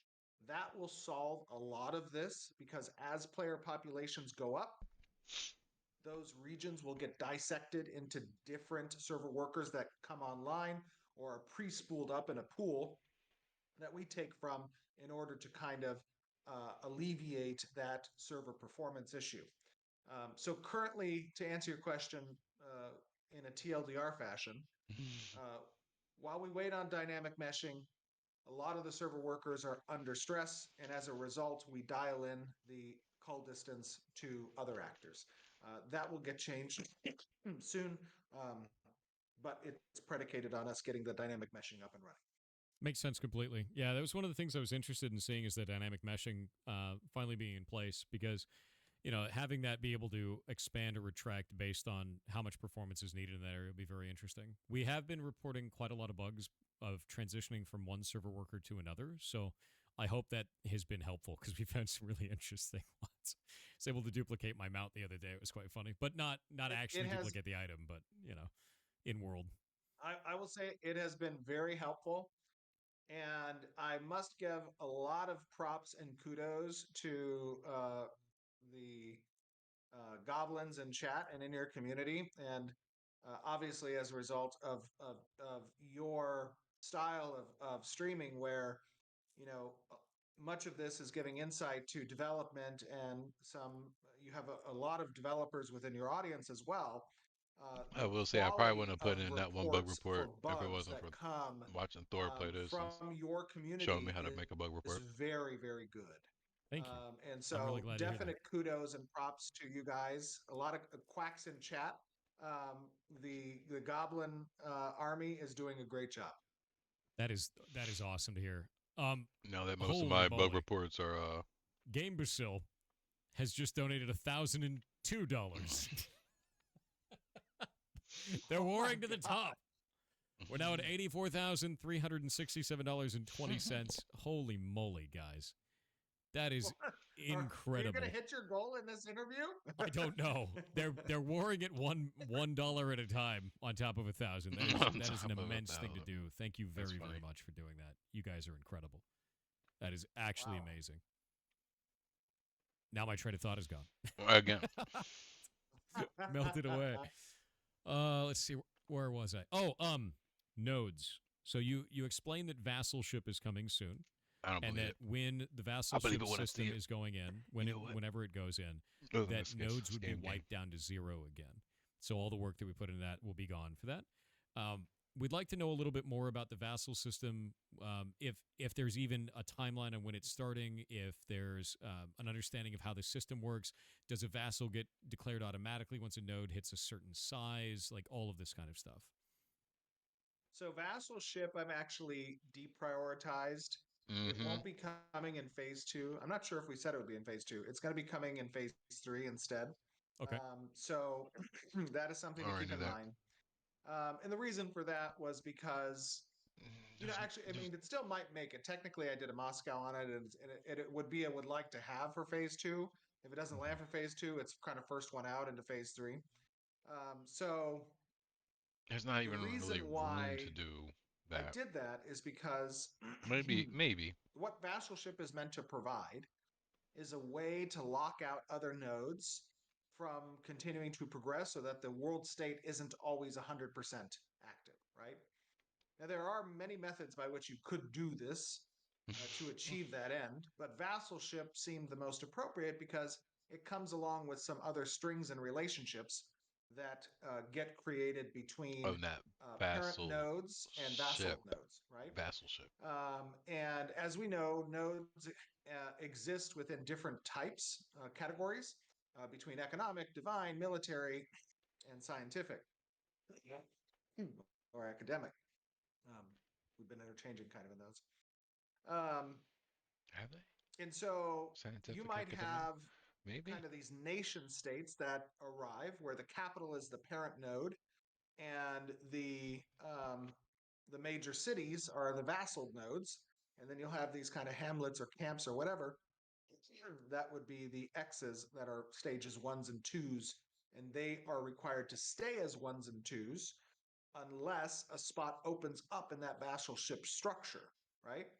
And the Mm-hmm. way that spots open is meant to interconnect with our node siege system, which is how you recycle nodes and then allow the way for other nodes to advance, which will service certain different predicates that make the world state reflect that and feel different as a result, right? So it's all this kind of interconnected gear shifting of how dynamic world state is meant to kind of feed off of these multiple progression layers that are relevant to different groups of player types within the I like the way he population of the game, right? described So that that gear everybody shifting. kind of has a way that they get to manipulate and Go change up the to one world gear, in some way, shape, or form. I to know for many, two I see gear. some people are like, Now my we're head really hurts. starting to ramp up. Third gear, you somebody has to be locked It's this, okay. out. this is the Fourth more gear, complicated intricacies more of changes happening in the excuse me world.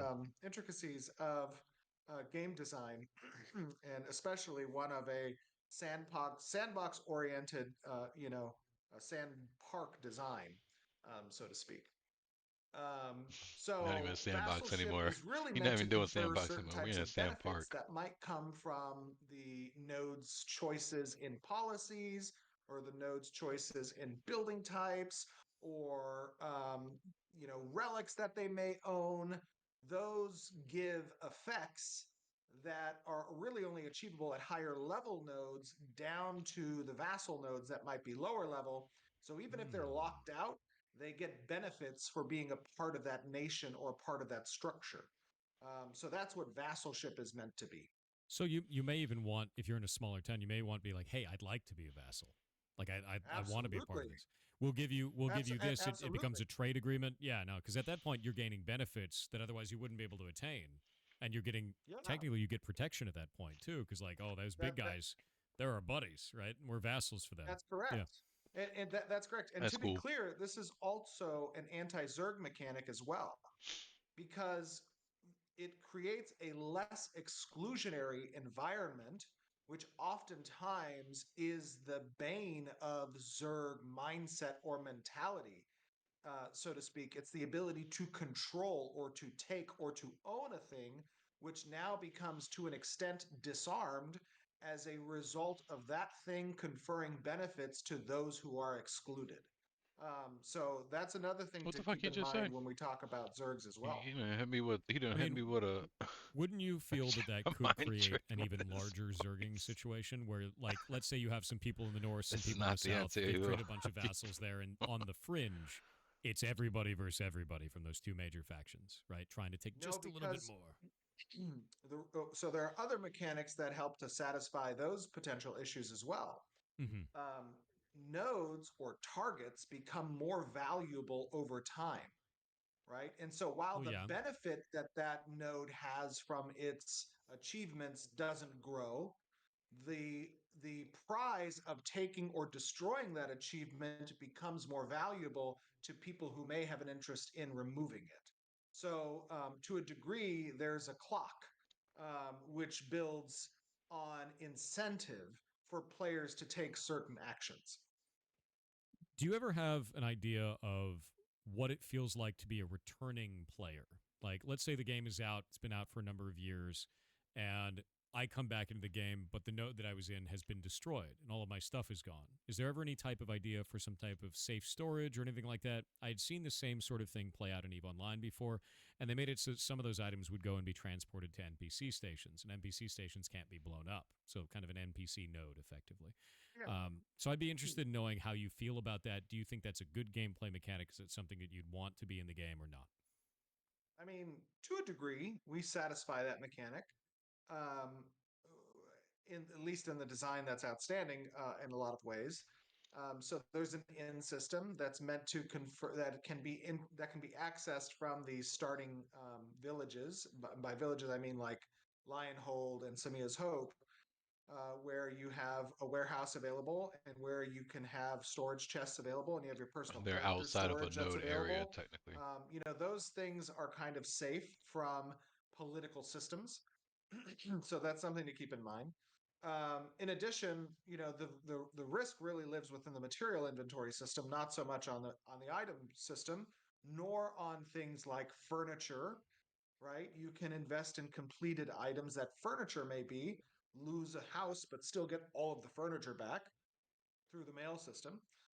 So there is some, as we would call it, mercy systems in place where Hmm. the Cool. friction isn't so I mean, fricked, I I would like guess. if you Uh, lost, if you got um, siege, then you so lost your that's something that we house. can also expand on as Part we of your notice, house how should go. players So like interact part with of your certain systems. furniture One should other thing to keep in go, mind because is that then when a node what is siege is Lumberjack gonna do? I made successful all the wooden chairs. and a Everybody just node gets keeps all their destroyed, wooden chairs we want to after a graduate war. that player back I'm into not gonna buy any citizenship as more. quickly as possible.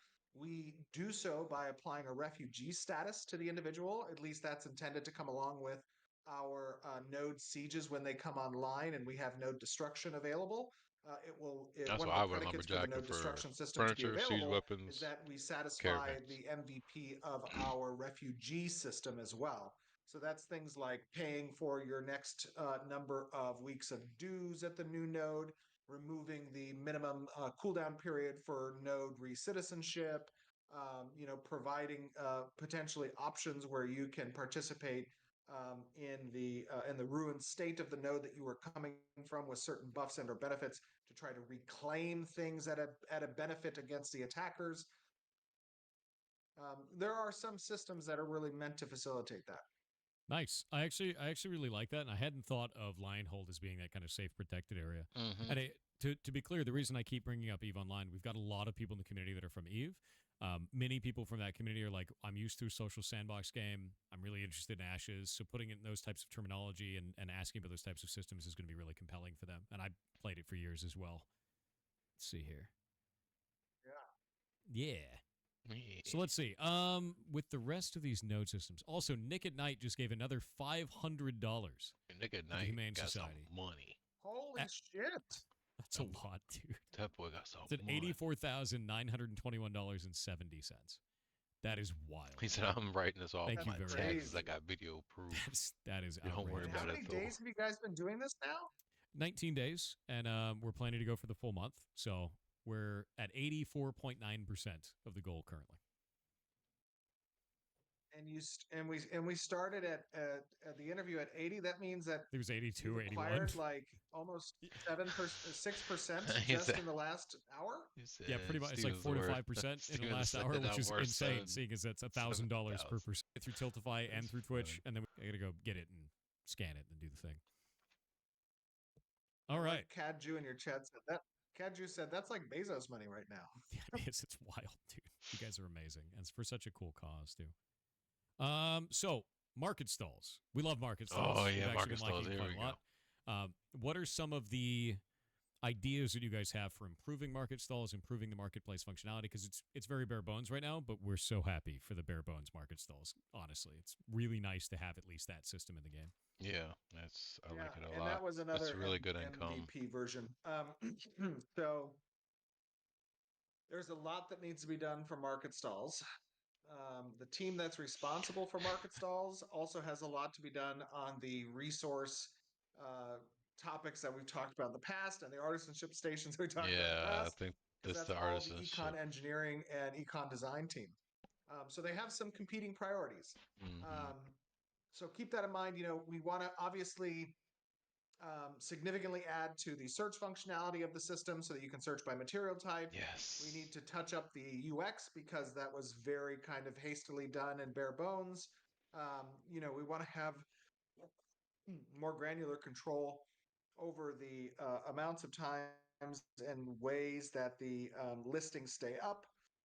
And then also, we need to think about long term how that system can share with But the auction if I house, the look intended up auction house, but also the service mat, member I these want to know foundations who I'm buying from with the stall because and I the don't buy from marketplace certain people, systems as and I would well. like to almost see Um, that they're so, what guild they short fall under. story, we But have a lot to do I on know that's UX and we have a fine. lot to do on search functionality for the Otherwise, some people would marketplace. never But get as it anything stands now, sorted. it's at least satisfying a method by which being offline, you can actually trade goods.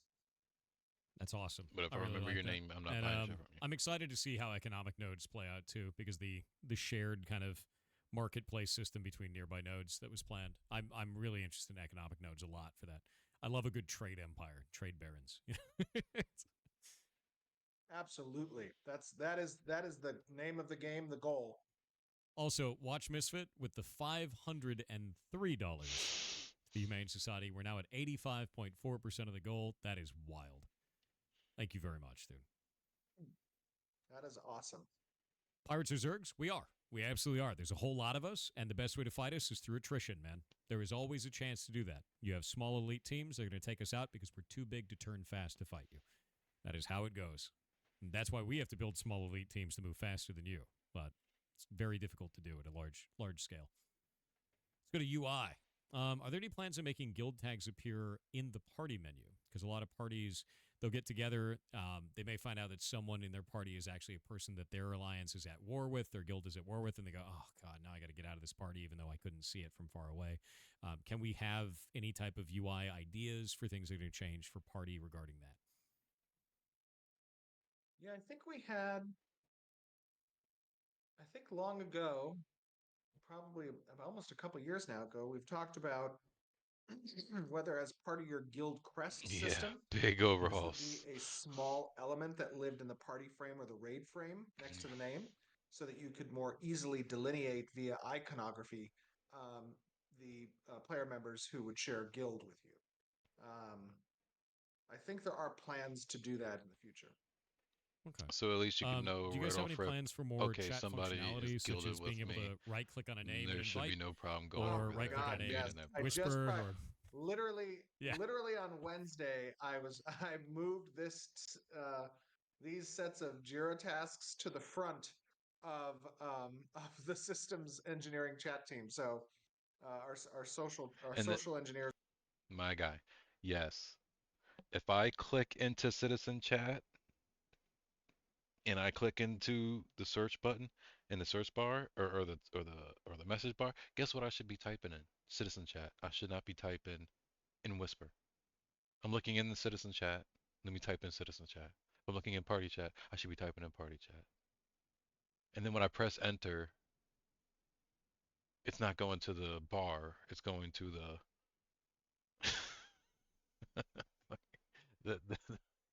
I hate that. Customize my win. You can customize. I know I've been able to customize like the chat spots. So if I click in a party, that's all I have is my party stuff and and items picked up, and it doesn't show the XP gain. It doesn't show none of that stuff. My general shows everything. My guild only shows stuff picked up and guild talk. Like I customize it so it's only that because everything was always showing and everything at first. I I'm telling you, my party chat only shows party and items. I don't know why it's saved on that one, but it's not. Now I tried to do it on the general. On the general chat, it won't do it for some reason. But on the party and the guild, it did for me. It's been like that since for a while. Oh no. Yeah, that does take up a lot of space, doesn't it? Especially if you're in a 40-man group and everybody's roll. Everybody rolling. It's pass, pass, pass. You gotta make your thing go all the way up just to see where the hell you were. Will be That's working on crazy. that as quickly as possible. That's going to be things like being able to right Maybe click on a remove, player name, don't remove the being general able to tab, but send them a create a new whisper, tab. being See if able it does to what you wanted to invite via do the with right click, general, and then if it simple does, then functionality in the chat save that tab and menu that's remove going to be to the press general up tab to that's cycle through set previous up for whisper you. histories. See if it works There's a number of on different chat Thursday. functionalities that are intended, and I that should be as soon as we can get it in. I'm so excited for that because every time I go to do like /R to reply to someone, I was like, it didn't work. Or I try to link an item to somebody, I was like, oh god. Yeah. Or I think the funniest one is we can't roll on items. Like when we master loot something, we can't use /roll. you know? I know. Yeah. Yep. So to give you context I'm not again, too worried about the we slash obviously, roll. consider I'm not these in quality those of life kind of features, groups just obviously. Yep. Yep. And so in our approach to MMVP, those are the first things that we kind of remove. This is probably borderline like min feature functionality to be considered a chat system versus not. So we stood up the most bare bones chat system that we could in the time we had because we share those engineers obviously with other resources that we need the team to hit. But AKA given how give them abrasive it's money been so to they try to can get utilize the more chat people and system, get this shit done. I've decided to But prioritize those quality of life features. Makes sense.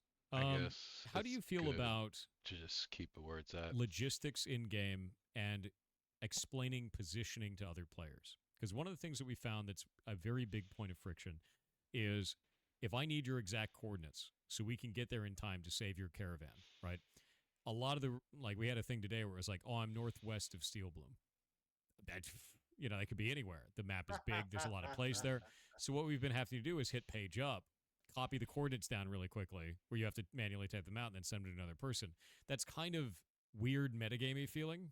Like, are there plans for any type of UI updates or communication updates in order to address like that and give us yeah, map waypoints, invite to yeah, be party like or I'm raid. here. Yeah, like I'm here on the map, A please. flare Something would like be anything nice that like could be that. made Yeah, at an arcane There engineer. absolutely is. It's just been deprioed so that we could stand up totally the fair. other systems. I need help. So yes, we Check for the definitely want to flare. have You know what I a mean? system in place Make a different color where you flare can either so share location into chat you with a know simple you press and a know that cursor on the map, this part of your guild or only where you rocks the can purple apply flare. a raid mark or a waypoint Now, marker for Flare. raids and if a parties or rival share. guild, if a rival guild was to find out what kind of flares that you guys pop, and they start running those flares, it makes you have to go get another die, work on another die, start switching your colors up in the guild, organize your guild again, For those that kind of thing. locations. Like, okay, they know our colors. Those are or send a flare. Yeah. See, look, set a I flare. don't know about the flare one. I would love Just a might flare. see nothing but You might, no, but it'd no. also be really funny if like I'm in the middle of a caravan and I get attacked, and when I'm a caravan, maybe a I'm power on the too caravan good. will be I like might as well shoot just a work that flare, intrepid. and it's like I mean, maybe it'll attract more I attackers, would but you know, I would have said yeah, a flare I would two definitely years be ago. okay with the. I don't know. It would. We'd have to think about the visual there, but Different color I'd yep, be powders, you okay get with different us color flares. considering You know what I mean? some in-game particle effect Ruby, that's associated all those with the different power. marker You already got all that stuff in location there. and predicated on distance from the marker location might become more visible, right? You're not shooting it with a That would what be you something I call would I with a would chat with gun or Art anything. You're about. That shooting it with a wouldn't be bow. too abrasive to the style Everybody of got the a damn game. bow. We don't want a huge, UI element or tech art element that's like in the middle of the world. Yeah, Yeah. true. Here's an interesting one in terms of like Instance it counterplay and for PvP your related own stuff. group. If you're in a Are group, there any only plans your to group people counter can see that flying mounts in a more kind of, I guess, because in a it's better just for way? you. As a person with a flying mount, because I Mayor of Reduces Halcyon for visual that, I am finding that I problems am for too everybody much else. of a force multiplier, especially when scouting and finding targets for things like caravans. It is too powerful in the game, and there is no counterplay for the opponent. They can't really shoot me down effectively. I can escape too easily, and I can scout and find targets that are out on their own too easily as well. Mm. I think I heard him talk about this a little bit. Hmm. I mean, to a degree, the purpose is to be a vertical power multiplier. Yep, and it is. Um, Yeah, I'm definitely a and utility piece when I'm on a flying mount.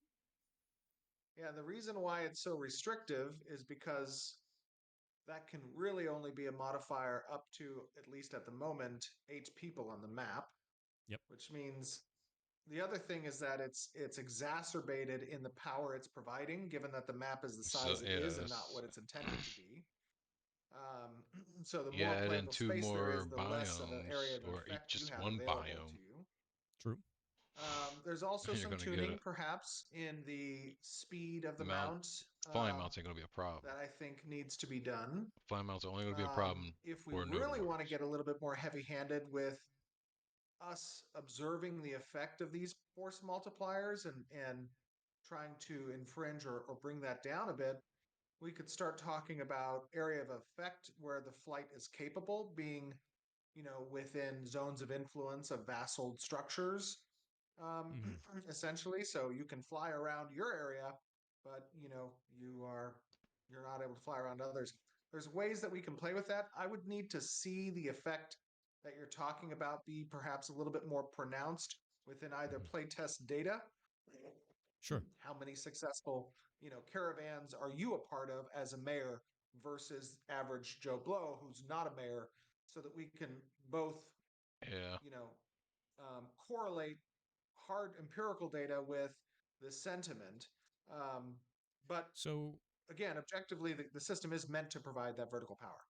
I'll give you a good example of this. Our server has actually started running their caravans, at least for a little while. They ran their we call our guild leader mayor our CCT. I mean, UAV, CCTV, you know what I mean? Like, that's your bird in the sky no matter what.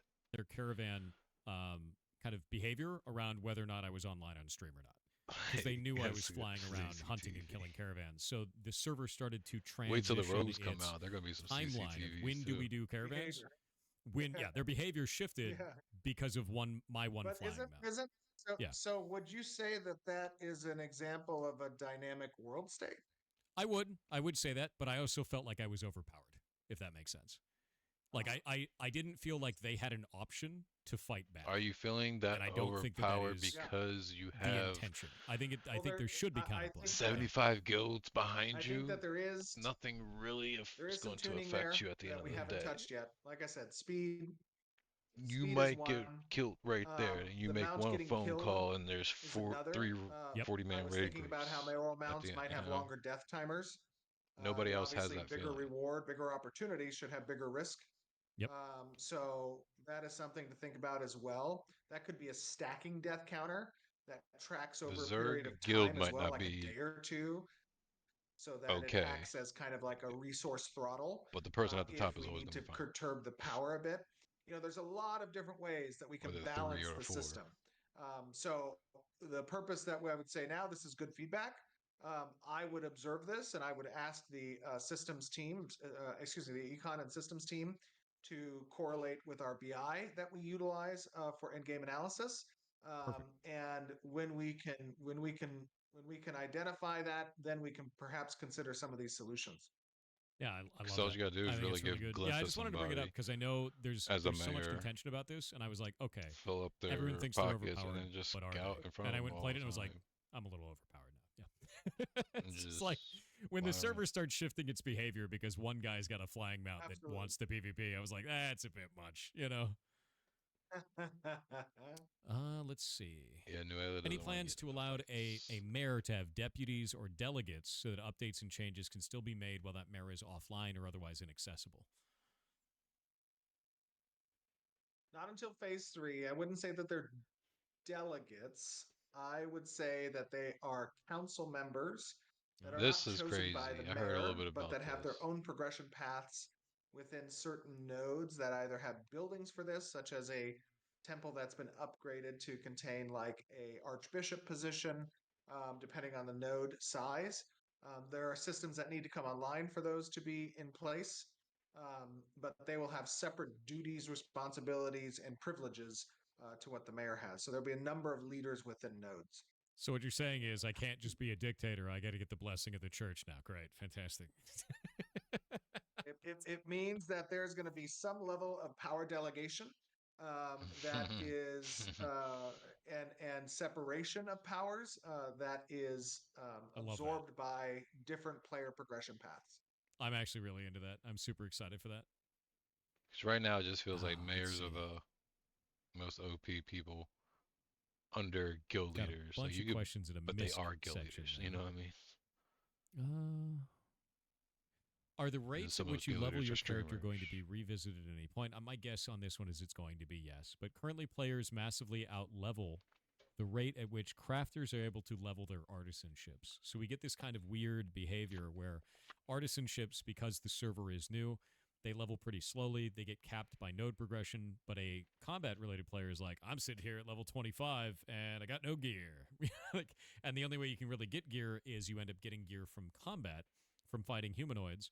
So what we end up doing is we're sitting in low level 20 gear and the server can only produce like level 10 gear, and it starts creating this weird sort of disparity where they can make gear that nobody wants yet. So there's sort of an imbalance there. How do you feel about that, and what do you guys have as a plan to address this? I would say that that is an accurate assessment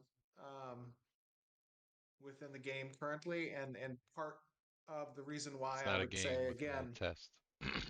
the We need to stop economy saying it's a game. is going It's to not a be game. seeing some significant changes over the course of phase two. Stop confusing Um, people. yeah, that is something that needs to be addressed. It's a result of some balance issues. Some of it's intentional. Some of it is too far on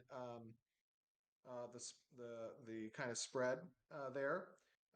But it is something that is such a complicated web of interconnected um, requirement systems that making changes to it has to be done in a kind of holy fashion, um, at least to fix the level of problems it has now. The system should be durable enough where you can make changes and it not affect the whole thing. I think it is, at least structurally, but the changes that we want to see are very wide. So we're going to be seeing a lot of iteration there. That's awesome. No, I'm super into it. Um, so here's an interesting one.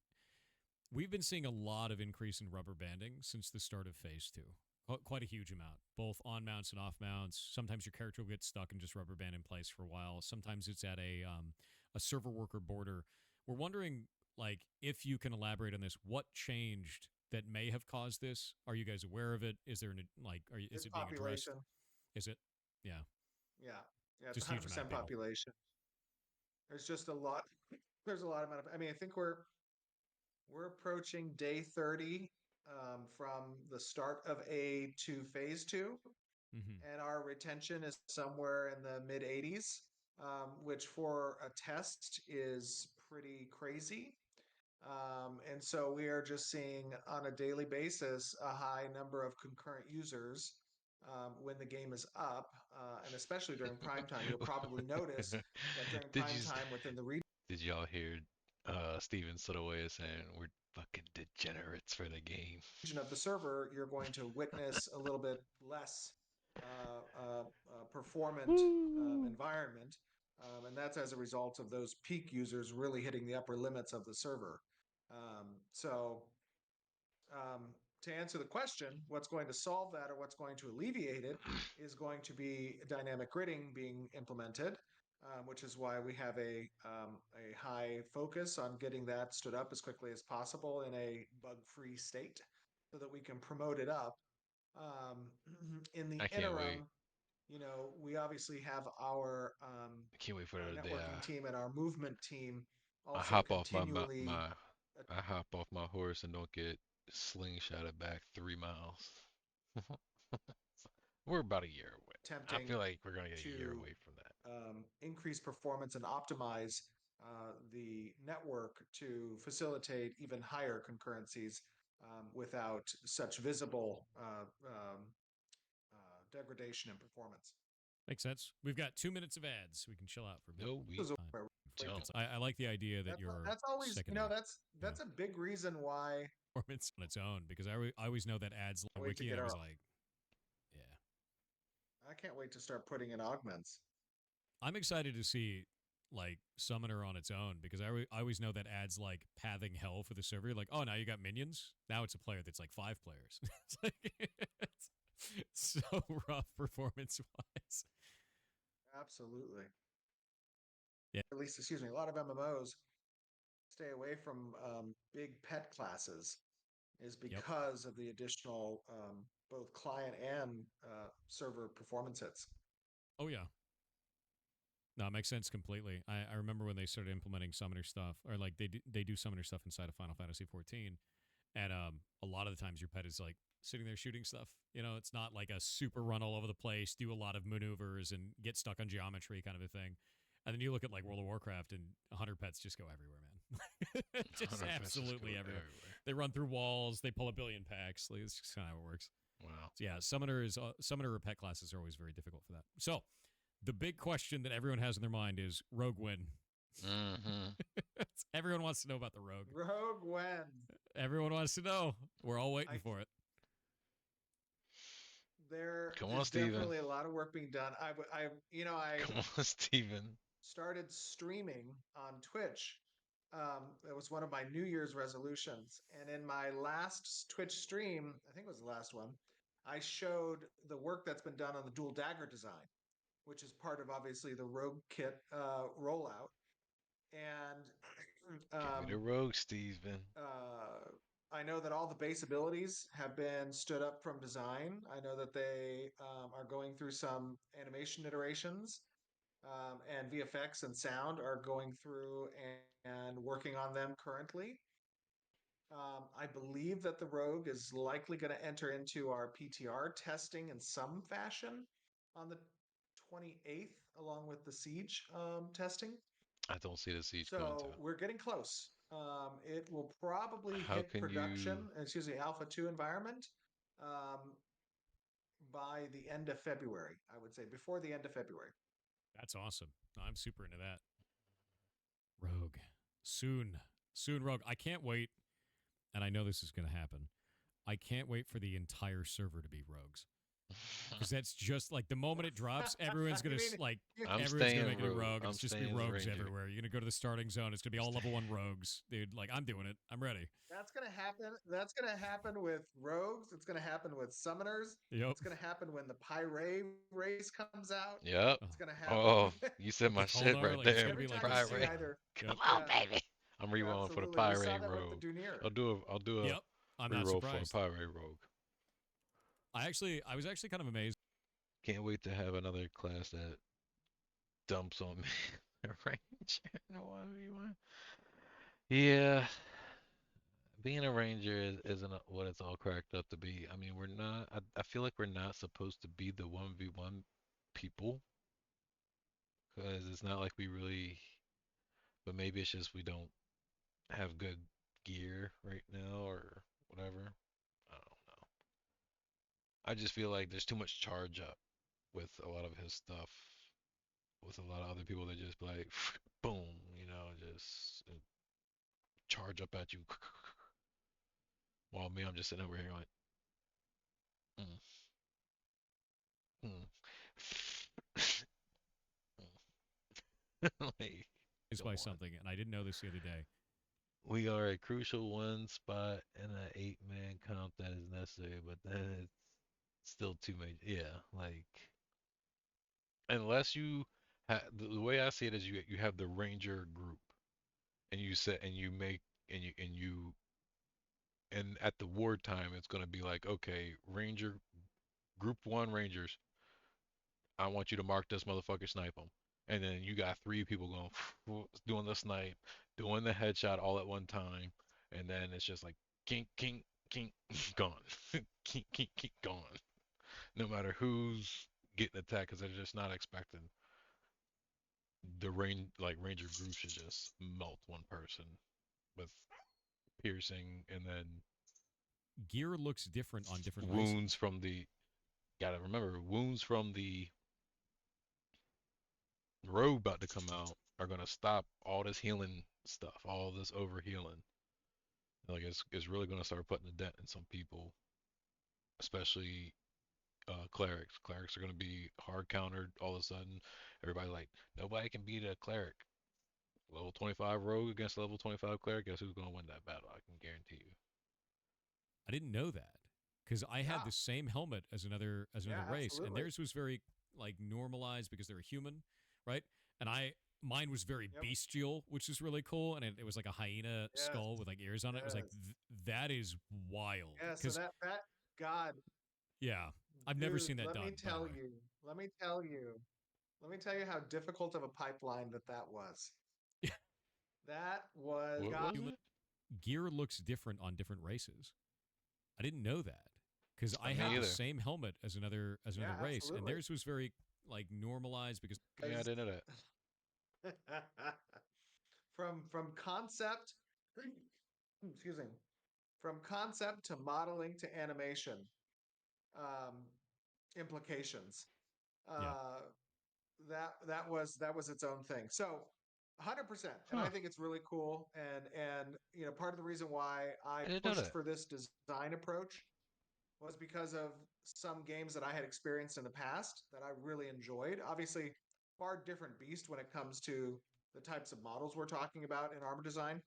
But I thought that Lineage 2 did a great job with their armors given the time frame that Lineage 2 was around. hmm And I think it just makes sense that these meshes are different for certain more central pieces to the outfit because the race that's donning them is inherently a different culture. Hmm. If you're this orc looking dude, you don't want to be seen wearing a deformed, human Kalar chest plate design. You want to have probably some type of like massive, metal piece on the chest and some ripped, tethered looking like leather components on the, stomach or whatever, because that orc, visual, that fantasy is Matters. visually different than what usually can come along with, deforming meshes across different bodies. So what I pushed for within our pipeline was this requirement that each race has different modeled armor pieces that the thematic components can be applied to, whether that be material That's crazy choice, though, because attachments, other bespoke meshes that are necessary. you're essentially making one armor, and then you're like, okay, how many races do we have? 10. Okay, well, make 9 more versions of that armor. That's a lot Necessary, of art whatever, design. um, so that we get a more comprehensive cultural representation of these races.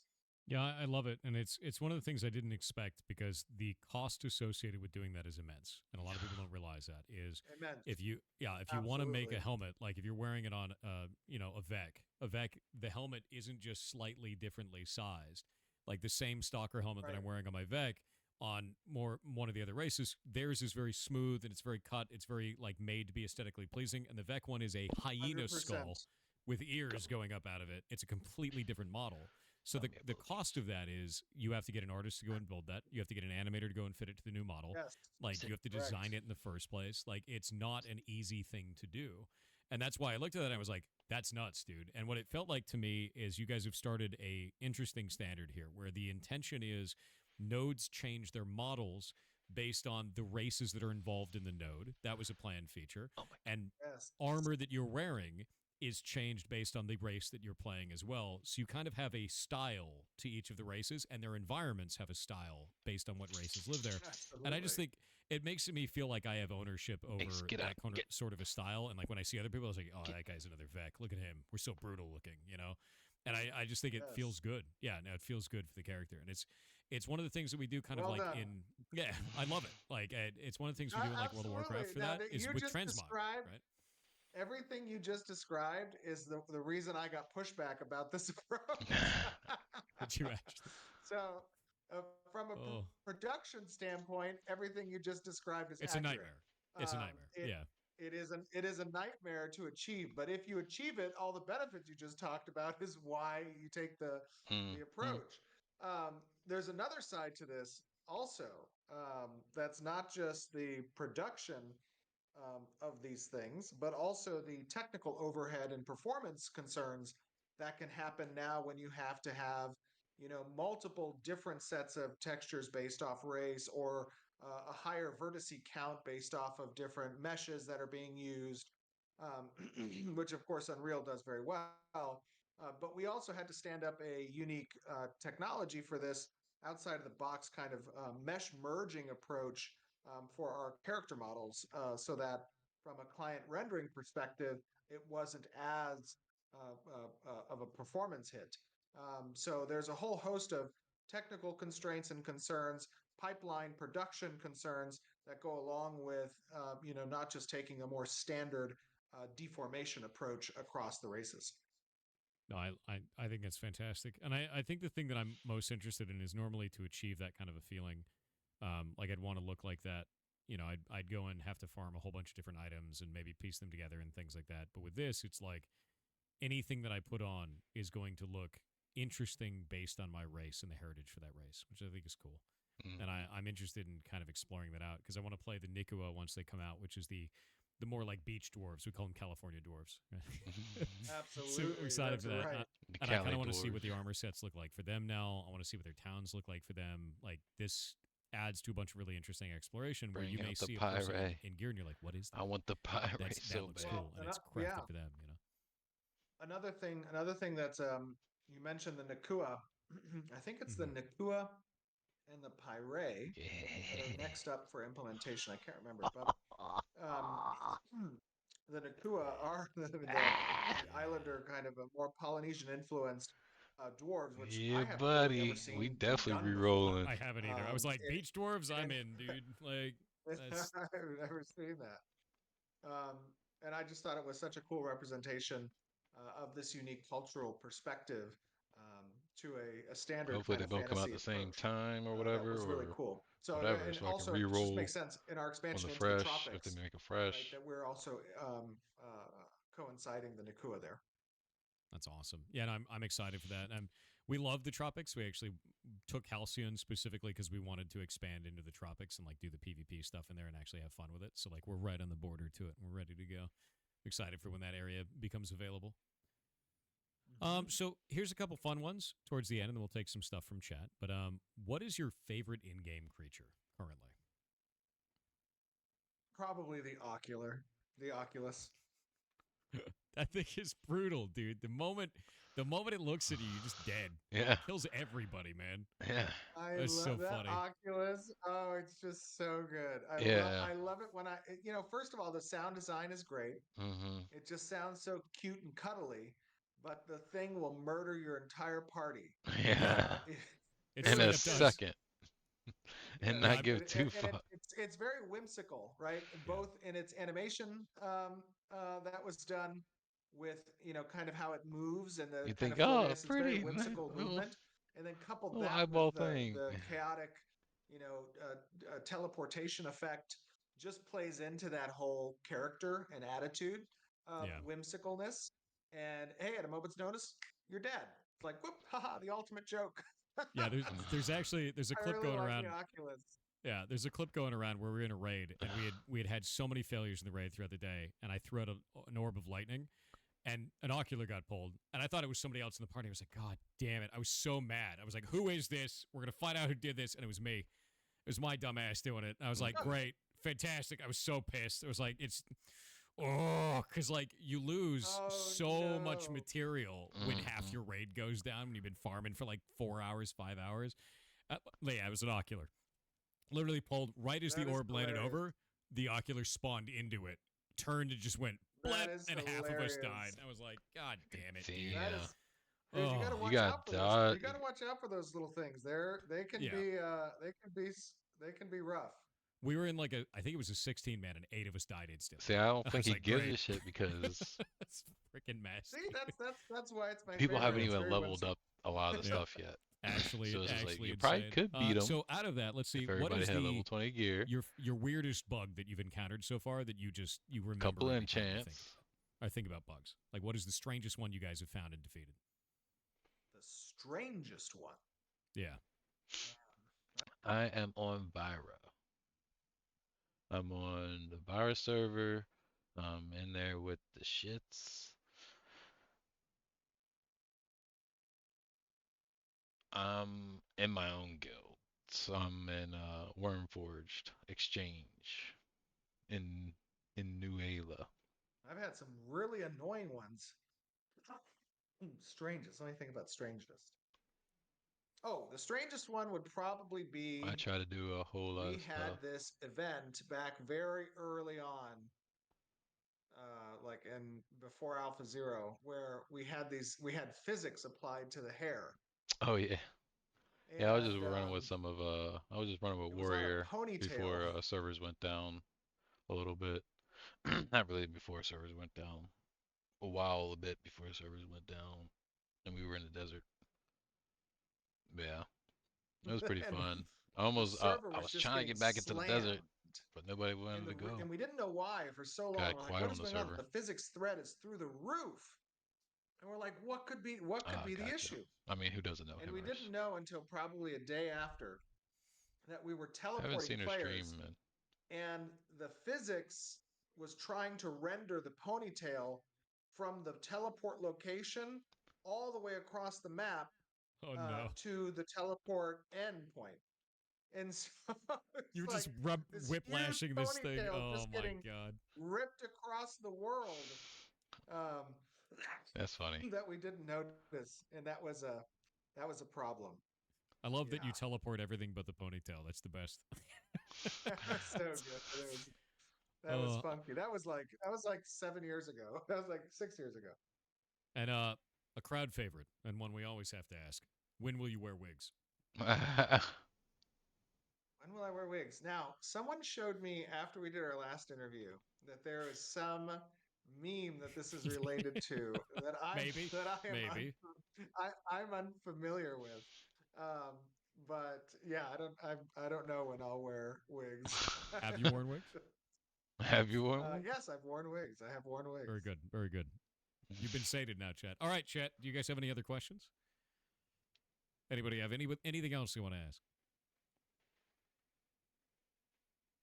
Ah, will players eventually be able to run their own shops with supply and demand orders, like the mayoral system, i.e., a furniture shop where I can buy orders for nails, as an example. So I can set out buy orders, people can Yes. fulfill those buy orders. Yes, that is expanded functionality that's intended to be part of the stall system, Ooh, where your shop can be ooh, set up for purchase by quantity, by amount, oh, and value, but also to sell stacks and individual purchases as well. That's still outstanding. that's cool. How do you feel that treasure finding has gone so far? Do you think that it is good for the in-game economy? Do you think that the feature feels good for a player? Do you have any ideas about how this would want to be expanded in the future or changed? Oh yeah. Well, first, there's still some bugs that need to be addressed. I think we need to have a better art implementation for the mound as well. I think that we're missing And some that's so features, flat, maybe, which a is little bit like more first actual UI rounded, treatment old school. on the system, the timer system, the ability to spawn certain events at the location as well that might act as potential challenges to overcome, such as 1 or 2 star mob Mm. that's random, or some other type of challenge. But what I think it does well is it provides an alternative method of resource generation into the economy that can also be throttled depending or sampled against a rate or value from the artisanship service that passes down that information. Um, and I think that it plays towards a unique player style, which is, the more wanderlust, more adventure, more time risk type play style. So I think that from a core gameplay loop perspective and from a gameplay layer perspective, we're hitting them in viable, and now we need to polish and flesh out the system. It's very cool. Will ashes piles on the ground ever show guild affiliation and node affiliation? One of the problems we're running into is that in order to make sure that we're not accidentally looting our own guildies, they got to go look them up in Discord, which is not ideal. Oh, I didn't even realize that. Oh, you mean for the loot UI to contain guild affiliation? That would probably be um, yeah, Yeah, that because we would don't want to probably be steal from something our own we'd want to. guildies, you know. Yeah. Yeah, we want to probably include that as part of the loot container info. Yep. Let's see. Yeah, that's a weird one. We It already could talked also about be a quantity proper and place. It could also be a proper place to use the guild icon that we yeah, talked about for the raid frames or the party frames. Yeah. that would be a cool thing to do. Yeah, because that I think that's one of the biggest things is like I go to loot somebody and I'm like, is this guy a guildie? I have to go search it in Discord and I'm like, I don't see the name there. All right, Yeah, you but could like use we could use the guild crest in that place as well, and probably have a hover state where it shows the guild name when hovered over. very cool. Uh, here's a very large one. Win more nodes. When more Win no. more nodes. Yeah. As That is a good one. So You're not gonna the get more next set of nodes. nodes that will be coming online will probably be in the tropics, Mm-hmm. and Ah, then they'll yes. be in the lower portion of the May. Sand Squall Peninsula. So Oh, I think that that is probably going to happen What? around the Beta. end May. of phase two. Yeah. that's So awesome. we might get That's really awesome. two Um, areas any with updates nodes. on more? Unless it Oh no, goes we already nodes asked about and rogues. Yeah. unless it goes nodes in the tropics and then lawless crossroads kind of deal further out in the sand squall. Because once the sand squall is sand squall, that's going to be a biome, is it not? And you're going to have the Riverlands biome that technically hasn't even finished out because they haven't finished out the tropics portion of it. Yeah, that's gonna be later. In phase two though. Let's see. Summoner is going to be in phase three, guys. That's right. How did the war work? We won. It was awesome. Oh, here's an interesting one. Is there any chance that we will be able to somehow influence or impact the timings of wars? As an example, I know it's based off of server defense time, like server peak hours times. But is there a chance or an opportunity for defenders or offense to choose time areas in any way? Because as it stands, it's always going to be 8 p.m. PST on our server, which our server is like across a lot of people from a lot of different regions. We're never going to be all There meet that. was I can't yeah even there, go to that. there was some thought I had a while ago that depending on the war scroll type, Mm-hmm. um, you could have different war scroll types that prompt the opponent to agree upon a time. Those war scrolls might even be cheaper or have a different material vertical uh, to acquire. And that way you can have kind of a scheduled war event. I feel like if that was the case, I would never use it, unfortunately. And the reason why is it would give the defender an advantage, if that makes Mm-hmm. sense. But I do like For the sure. idea of something that adds an option. Yeah. Just think about, I feel like if you had that option, Yeah. it would almost be like a mic drop moment where you're like, I'm going to give you this advantage. take the first punch, kind of a thing. Yeah, good luck. Um, Yeah, I like that. That's kind of a cool way to do it. Oh, also, Biscuit Mhm. Con Cafe with $420 to charity. We're now at 420. $86,001.92. That is, phase three. Hold on, what's I believe. So somebody asked about secondary archetypes. I believe that's phase three, yeah, right? Is that correct? secondary That's archetype. correct. Yep, that's Okay. phase three. Not at the entrance of phase three, but during phase three. Chat really wants to know when our wish is going to happen. The ferret wish. Ooh, the ferret wish. You know what? You know what's funny? I think we actually have a ferret cosmetic that we did long ago. Did you actually? And I'm pretty sure it was a flying ferret. It was like a ferret with butterfly wings. I could just get. I'm to buy that, right? Where's is that still No, you a can't. thing? It's not. Damn it! It's not available. No, but I'm pretty Oh, sure because I the literally I store. can remember the concept in my mind. Yeah, almost like a luck dragon ferret.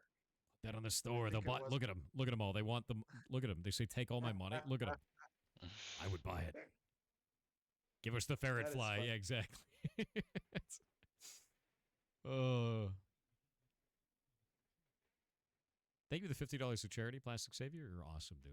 I want a Was the spider caravan with system inspired grasshopper by Silk wings. Road Online in any way? No, it was not. The caravan system um, was inspired by. I mean, I wouldn't. I don't know if it was inspired really by anything. In I what I enjoyed about ArcAge as a system was that you could have these packs that you would move by merchant shipper tractors. So in a sense, that vehicle transit is one thing, but you couldn't componentize the tractor. You couldn't add abilities to it. It wasn't a roaming PvP zone or event, that came with it. So I guess Hmm. in a sense, the reward for transit, I really enjoyed that about ArcAge. And then building the system from a like resource requirement transit, and how it intersects with like node to node trade system. The caravan in that sense is very unique. Even in Silk Road, the way Never heard of caravans Silk were Road. used were not to satisfy system driven reputation and excuse me and events. So, trying to find a unique space for how these nodes interact together, the caravan is wholly unique in that sense. That's cool. Um, so here's something that I actually hear like quite a bit. Let me go grab this question specifically. Yeah. So I've heard this quite a lot today, but I don't know about this system, though you likely will because you played ArcAge quite a bit. Is there any plan for something akin to artistry from ArcAge? In a sense, we do have plans to have user generated um, compositions for bard melodies. What? So, in the sense of the profession and how it existed at ArcAge, no, not so much. Um, but there is a desire to implement some user generated What does that musical mean? compositions. That's cool. I like that. What does that I can't mean? wait for somebody to run by on a bard while playing Rickroll because I know it's going to happen. Like that's going to be the first day that anything like Yeah, that we're gonna hear a exists. lot It's of just going to WAP. be Rick Astley blasting past me. Oh, we kind of wanted to know. We've been looking at the solar system up above, right? We've been seeing all these different celestial bodies, and we noticed, I like haven't been looking up Kronos at all. noticed this, but we haven't really looked at it empirically yet. Does the sun set differently each day as the seasons go further? Like, is it rotating around the horizon? Because it looked like it was. um, We don't know. does Like the Kronos does was the like, I think it sky looks a little bit different. Yeah, does the skybox emulate the seasons? Yes, it does. I believe. So I believe it goes around at its epigee based on the season, right? So we, as you can see in the game world, you see these different seasons. I would have to double check with environment, but I believe it does. In the game world, we have these 4 different seasons, and that does change the location of the sun, I believe. Yes. Yeah, Hmm. because Kronos said it, and I was like, I think you're right about that, but I wanted to ask because we've seen a gigantic planet, we've seen like a moon that's exploding with lava, we've seen a moon, we've seen the sun, and I think we've seen a faraway planet too. So there's like a whole bunch of By stuff the up in way, the sky. Margaret posted the image of the ferret. If you want to look at it, Oh, it's in Where is Discord. it? oh Oh no, snap! I can't get to Discord right now. Can you post it in chat? You spam it in chat. Oh, Oh wait, Maybe Margaret can post it in chat. I don't know. it's loading. Oh no, it's on the Ashes of Creation wiki. Oh no, no, no. Here's the problem. Now that that's been posted in chat, the Ashes of Creation wiki is down. There's too many of us, and every time we Oh look at anything, no! it's super dead. Not like Yeah, this. yeah, you guys Not know like the Maybe GDOS is in do a full effect. snippet of it. I don't know. Yeah, it's too late. that's It's one of the reasons that our classes command is actually just an image on Imgur because yo. Hey, how's it going? every time we did that, it would go to the classes for the Ashes Creation wiki. We just killed it. There's too many people.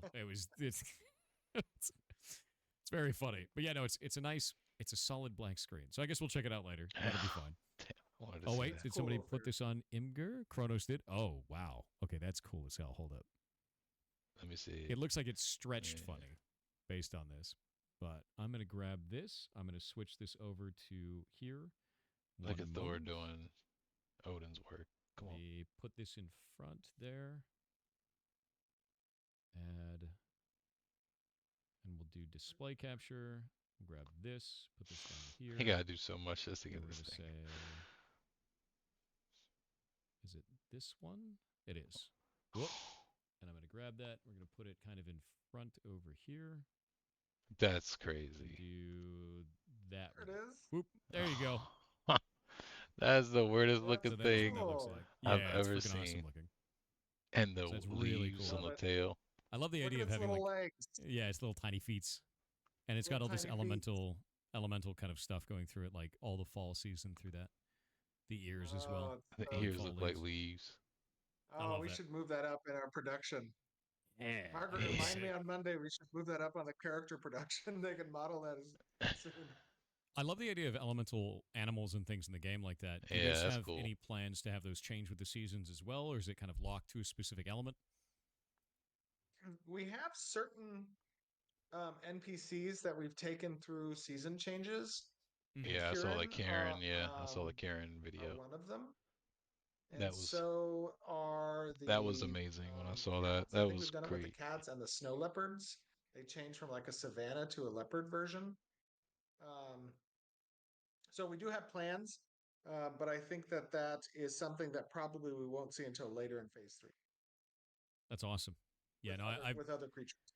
I've been showing off a lot of the changes for the environments for seasons, and people have been blown away by it. Like, it's just really cool to see, like, oh, I logged in today, and there's more snow, and there's more snow, and there's more snow, and you just keep watching I that know. transition over time, and it's very cool, especially with the seasons only being 15 days. Is that kind of the idea for launch? Do you guys think that that is a good amount of time?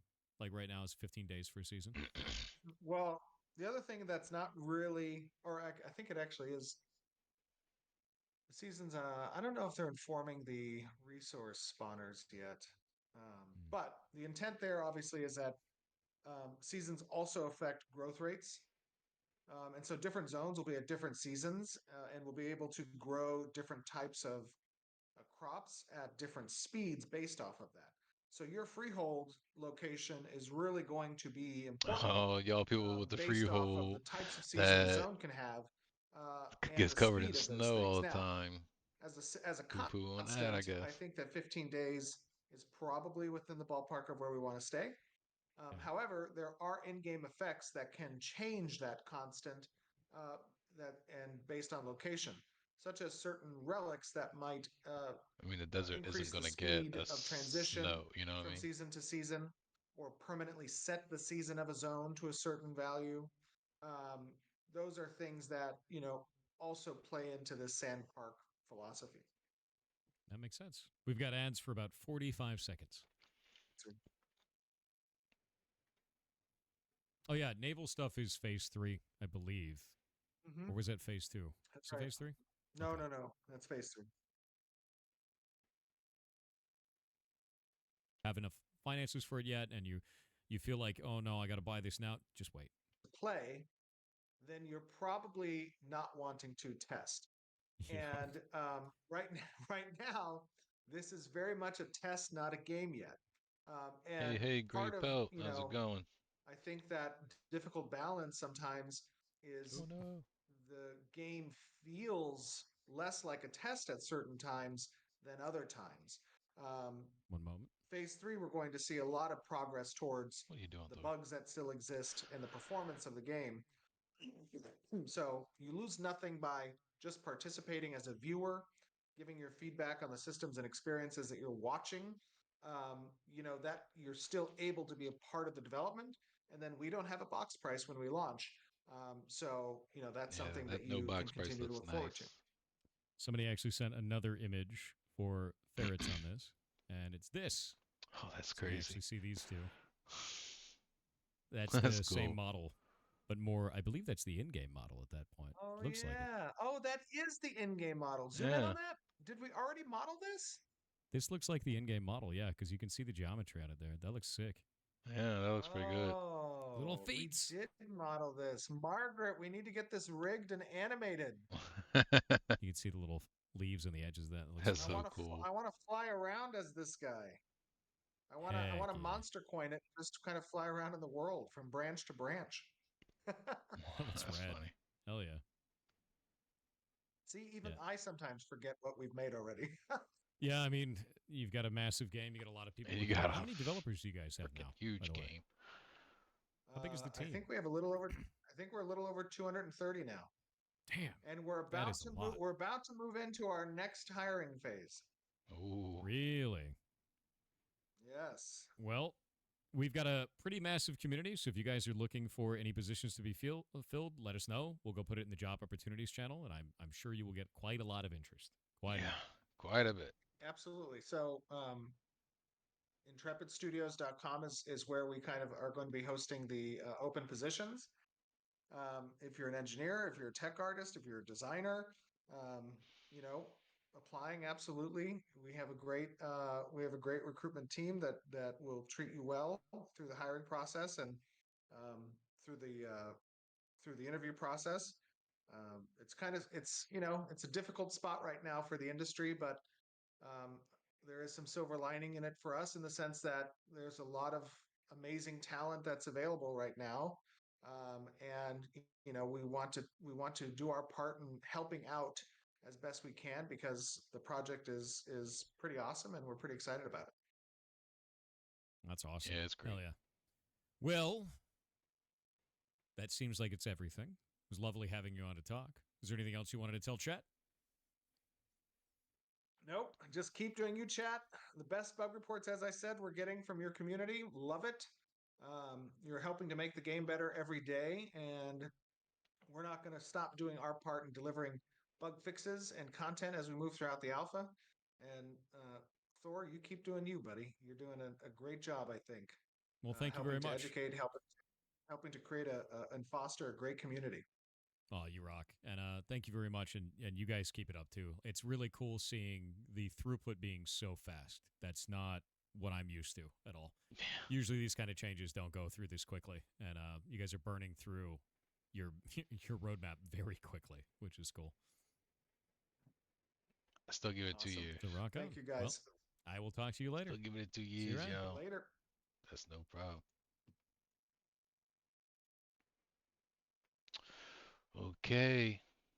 I think that's it for me. I was just hopping on here, do a little react to the thing. I'm excited. How y'all feeling?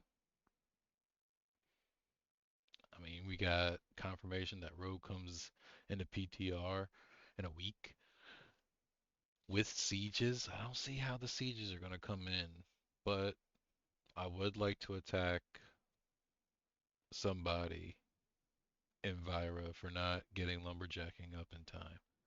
Nuela did what they were supposed to do. We the best.